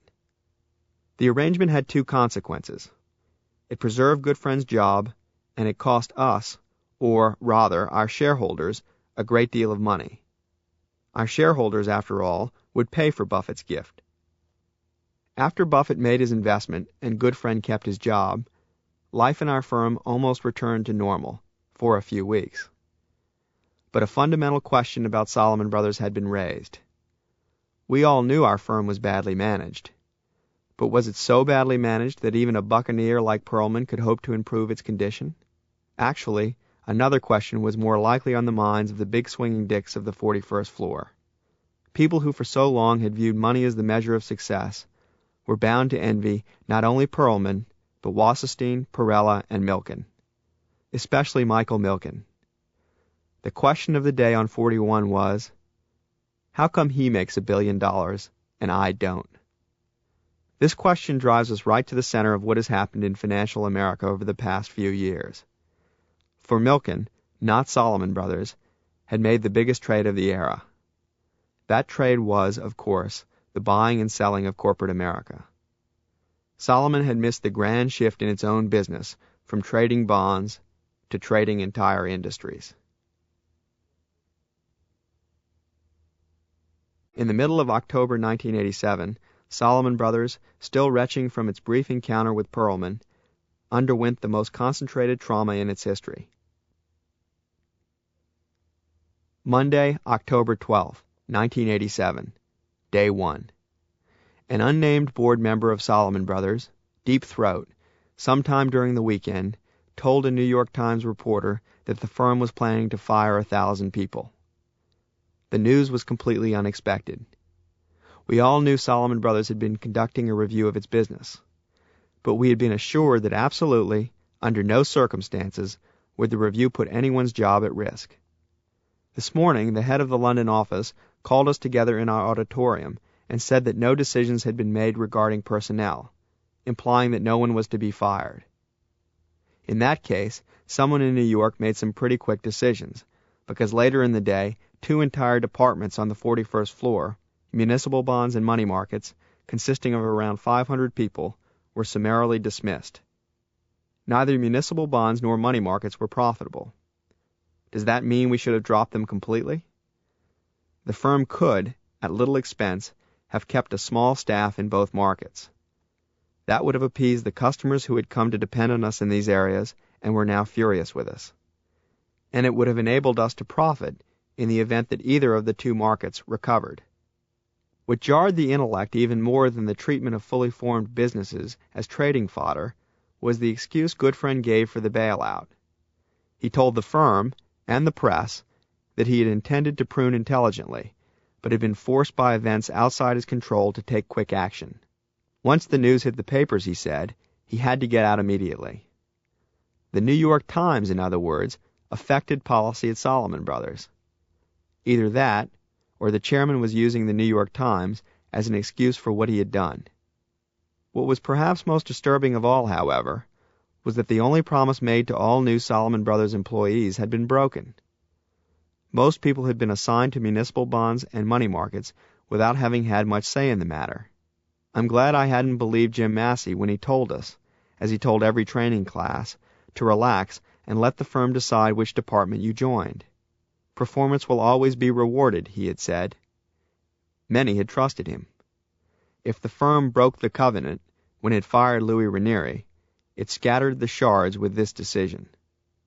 At the end of the grisly day, there were as many nervous people as there had been at the beginning, especially in London. Deep Throat had told the New York Times that Solomon planned to fire 1,000 people. 500 were gone. It clearly wasn't over yet. But who, pray tell, was next? Wednesday, October 14th, 1987, Day 3. President Tom Strauss came to London to tell us that we had been earmarked as the branch office most in need of cuts. You couldn't fault them. We weren't doing very well. The waiting part was the worst. People on the London trading floor seemed to have no clue whether they had been targeted by management or not. But we all knew that a lot of us, as many as a third of the bond people, would be liquidated. Each person considered himself essential to the future of Solomon Brothers. I, too, considered myself essential to its future. I began to wonder, what will I do if they fire me? Then, what will I do if they don't fire me? All of a sudden, Solomon Brothers seemed more leavable than before. Friday, October 16th, 1987, Day 5. It was a bad day for 170 people in our office. Most of us hovered near our desks. Phone calls came from managing directors, inviting people one by one to their doom. What was so awful was not the loss of income, but the embarrassment of having failed. Management took the path of least resistance and fired the most recent additions to the office until the day came to resemble the massacre of the innocents. This defeated the purpose of the cuts. Fire 10 geeks, and you reduce costs by about as much as if you had fired one elderly, that is, mid-30s, managing director. I was safe, partly because I was considered, unbelievably, an old hand, partly because I had just enough friends in high places, and partly because I was one of the 2 or 3 biggest producers in the office. A disproportionately large number of women in London were fired. They later compared notes and learned they had been given, almost verbatim, the same speech by the head of sales. To each he hemmed and hawed and said, "You're a smart gal. This is no reflection on your abilities." Most of them didn't like being called gal. "Who are you calling gal, Peckerwood?" A few told the security guard to fuck off when he asked for their passes, and fuck off he did. As the firings progressed, the victims began to return to the trading floor. There was a good deal of weeping and hugging all around, which I wouldn't mention except that it was such an unusual sight. No one ever cried on the trading floor. No one ever showed weakness or vulnerability or need for human kindness. There was a single upbeat note struck this day. A friend of mine, one of the few remaining older Europeans, stood at his desk from 8 a.m. until noon. He hopped about like a small child on Christmas Eve. What he wanted from Santa was the sack. He had already accepted a better job at another firm. He had intended to quit Solomon at the beginning of the week, but seeing he might be fired instead, he waited and held his tongue, hoping to receive a golden handshake. My friend had been with Solomon for 7 years, and, if fired, stood to receive several $100,000. I rooted for him. I was sure he deserved the axe, but I was afraid that management might feel reluctant to jilt an employee of such long standing. Thankfully, it swallowed its devotion, gathered its courage, and called him. When the call came through, there was a rush on the floor to congratulate him, and lots of smiles and laughter. He was going to a better afterlife. Saturday, October 17th, 1987, Day 6. I flew to New York for 2 reasons. Months before, I had agreed to speak to the training program on salesmanship. My speech was scheduled for Tuesday, October 20th. This now appeared to be a grim assignment. For the 250 trainees, the largest class ever, had little hope of keeping their jobs. Because my speech wasn't until Tuesday, I had the day free to roam the 41st floor. Monday, October 19th, 1987. Day 7. The stock market fell as it had never fallen before in history, paused, then fell some more. I rushed back and forth between 41 and the equity department on 40. The stock market crash had huge and arbitrary wealth redistributionary effects, and the 2 floors had entirely different reactions to it. A lucky man in the equity department had gone short Standard & Poor's stock index futures, meaning he had made a large bet that the market would fall on Friday, and by the time he had a chance to close out his bet on Monday, the futures were 63 points lower, and he had cleared $27 million. His joy was unique. The rest of the equity department was tossed between despair and confusion. They were helpless as they watched their beloved market die. Meanwhile, the bond market was shooting through the roof, and more than a few bond traders failed to conceal their glee. The bond traders were making a fortune. The prevailing reasoning in the bond market went like this. Stock prices were lower, therefore people were less wealthy, therefore people would consume less, therefore the economy would slow down, therefore inflation would fall, maybe there'd even be a depression and deflation, therefore interest rates would fall, therefore bond prices should rise. So they did. And many of us asked our first questions about the wisdom of the firings of the previous week. The world of money was in upheaval. Funds were rushing out of the stock market and into safe havens. Money was pouring into the money markets as short-term deposits. Had we had a money market department, we could have made a killing presiding over this movement, but we did not and could not. Throughout the crash, John Goodfriend seemed in his element. He was, for the first time in ages, making trading decisions. It was a joy to see a man rediscover his youth. He spent little time at his desk. He sprinted back and forth across the floor and held brief strategy sessions with his head traders. At one point, his attention drifted to his net worth, and he bought 300,000 shares in Solomon Brothers for his personal account. When I overheard him do this, my first reaction was that he was trading on inside information. My second reaction was that as long as it was legal, I should do it too. Pretty greedy, huh? But also pretty smart. Solomon's stock was crashing faster than the market as a whole.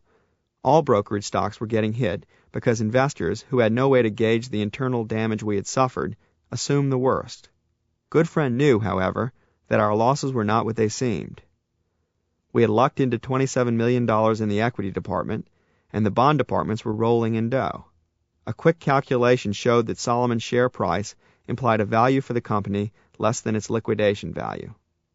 After checking with our legal department To make sure I wasn't following Ivan Boski's footsteps, I followed good friends and bought a bunch of Solomon shares with the bonus I was busy lobbying for. Many, many others on our trading floor were doing the same. Goodfriend would later say that it bespoke of a faith in the firm when employees bought Solomon shares and that he personally found it encouraging. Perhaps. But I, for one, wasn't making a statement of faith when I made my purchase. My investment was raw self-interest, coupled with a certain abstract pleasure in having found a smart bet. Within a few months, Solomon shares had bounced back, from a low of $16 to $26. Tuesday, October 20th, 1987. Day 8. The last day I clearly recall of my time at Solomon Brothers. I spent an uneasy hour in the training class, talking to 250 blank stares. The trainees had reached that state of high despair that resembles accounts I have read of the Black Death of the 14th century. They had lost all hope, and decided that since they were going to be fired anyway, they might as well do whatever they please. So they all became back row people. I dodged a paper wad as I entered the room, and an impressive amount of apathy as I spoke. But they were vaguely curious if there were any job opportunities in the London office, and if I knew when they would be fired. They were left to wonder for only 2 hours more. The speaker who followed me was interrupted by the entrance of Jim Massey, flanked by 2 men who looked like bodyguards, but who were only traders. He bore the fate of the 250 trainees. Before making it known, however, he explained in merciless detail how difficult the firings had been on senior management, how ultimately they would make the firm stronger, and how these sorts of decisions were always painful to make. And then he announced, "We have made our decision regarding the training program, and we have decided to maintain our commitment." "You can stay," was the message. A handful of people scrambled back into the front row as soon as Massey had left. But the news wasn't as cheery as it sounded. There were no vacancies on the trading floor. At the end of the program, most of the trainees became clerks in the back office. December 17th, 1987. Bonus Day. A strange and glorious day. The firm, for the first time in its history, broke the compensation bands. It was lucky for me. My bonus was meant to fall within the band, which would have limited to about $140,000. Instead, it paid me $225,000, $275 with benefits, but who's counting, which is more than it had ever paid an employee 2 years out of the training program, or so I have been told. I was now the highest paid member of my training class, but that meant less than it did. More than half my class had either quit or been fired. It was now clear that given time, and only time, the firm would make me a rich man. Doing the same level of business, I would be paid $350 or so next year, $450 the year after that, and $525 the year after that. But it was sad, and a bit ridiculous, to break the bands and pay selected employees more than ever before, in the worst year in the recent history of the firm. The firm cleared $142 million, an abysmal return on $3.5 billion in capital. The numbers looked even worse when you considered that the firm for most of the year had been twice the size of 3 years before. Why was it paying me now? I had an idea. When the head of sales presented me with my bonus, the clue to the large sum was in his eyes. Panic. Solomon Brothers, in a sense, made a trade by putting a price on the services of an employee, and now, having lost a great number of people, it was less composed than usual as it traded. It paid me more because it thought that would compel me to stay, seal my loyalty. What loyalty I had was already sealed. I felt loyal to a handful of individuals: Dash, Alexander, my jungle guide, my rabbis. But how can you speak of loyalty to the firm when the firm is an amalgam of small and large deceptions and riven with strife and discontent? You can't, and why even try? By now it was abundantly clear that the money game rewarded disloyalty. The people who hopped from firm to firm and, in the process, secured large pay guarantees did much better financially than the people who stayed in one place. Solomon's senior management had never before tried to purchase the loyalty of its people. The managers weren't much good at the game. They could have seen, had they looked at me with the eyes of a liar's poker champion, that I would never leave or stay because of money. I'd never have gone to another firm for a higher paycheck. I'd leave Salomon Brothers for other reasons, however, and I did. I left Salomon Brothers in the beginning of 1988, but not for any of the obvious reasons. I didn't think the firm was doomed. I didn't think that Wall Street would collapse. I wasn't even suffering from growing disillusionment. It grew to a point, still bearable, then stopped. Although there were many perfectly plausible reasons to jump ship, I left, I think, more because I didn't need to stay any longer. My father's generation grew up with certain beliefs. One of those beliefs is that the amount of money one earns is a rough guide to one's contribution to the welfare and prosperity of our society. It took watching his son being paid $225,000 at the age of 27, after 2 years on the job, to shake his faith in money. He has only recently recovered from the shock. I haven't. When you sit, as I did, at the center of what has been possibly the most absurd money game ever, and benefit out of all proportion to your value to society, when hundreds of equally undeserving people around you are all raking it in faster than they can count it, what happens to the money belief? Well, that depends. For some, good fortune simply reinforces the belief. They take the funny money seriously, as evidence that they are worthy citizens of the Republic. It is tempting to believe that people who think this way eventually suffer their comeuppance. They don't. They just get richer. I'm sure most of them die fat and happy. For me, however, the belief in the meaning of making dollars crumbled. The proposition that the more money you earn, the better the life you are leading, was refuted by too much hard evidence to the contrary. And without that belief, I lost the need to make huge sums of money. The funny thing is that I was largely unaware how heavily influenced I was by the money belief until it had vanished. It is a small piece of education, but still the most useful thing I picked up at Salomon Brothers. Almost everything else I learned I left behind. I became fairly handy with a few $100 million, but I'm still lost when I have to decide what to do with a few thousand. I learned humility briefly in the training program, but forgot it as soon as I was given a chance.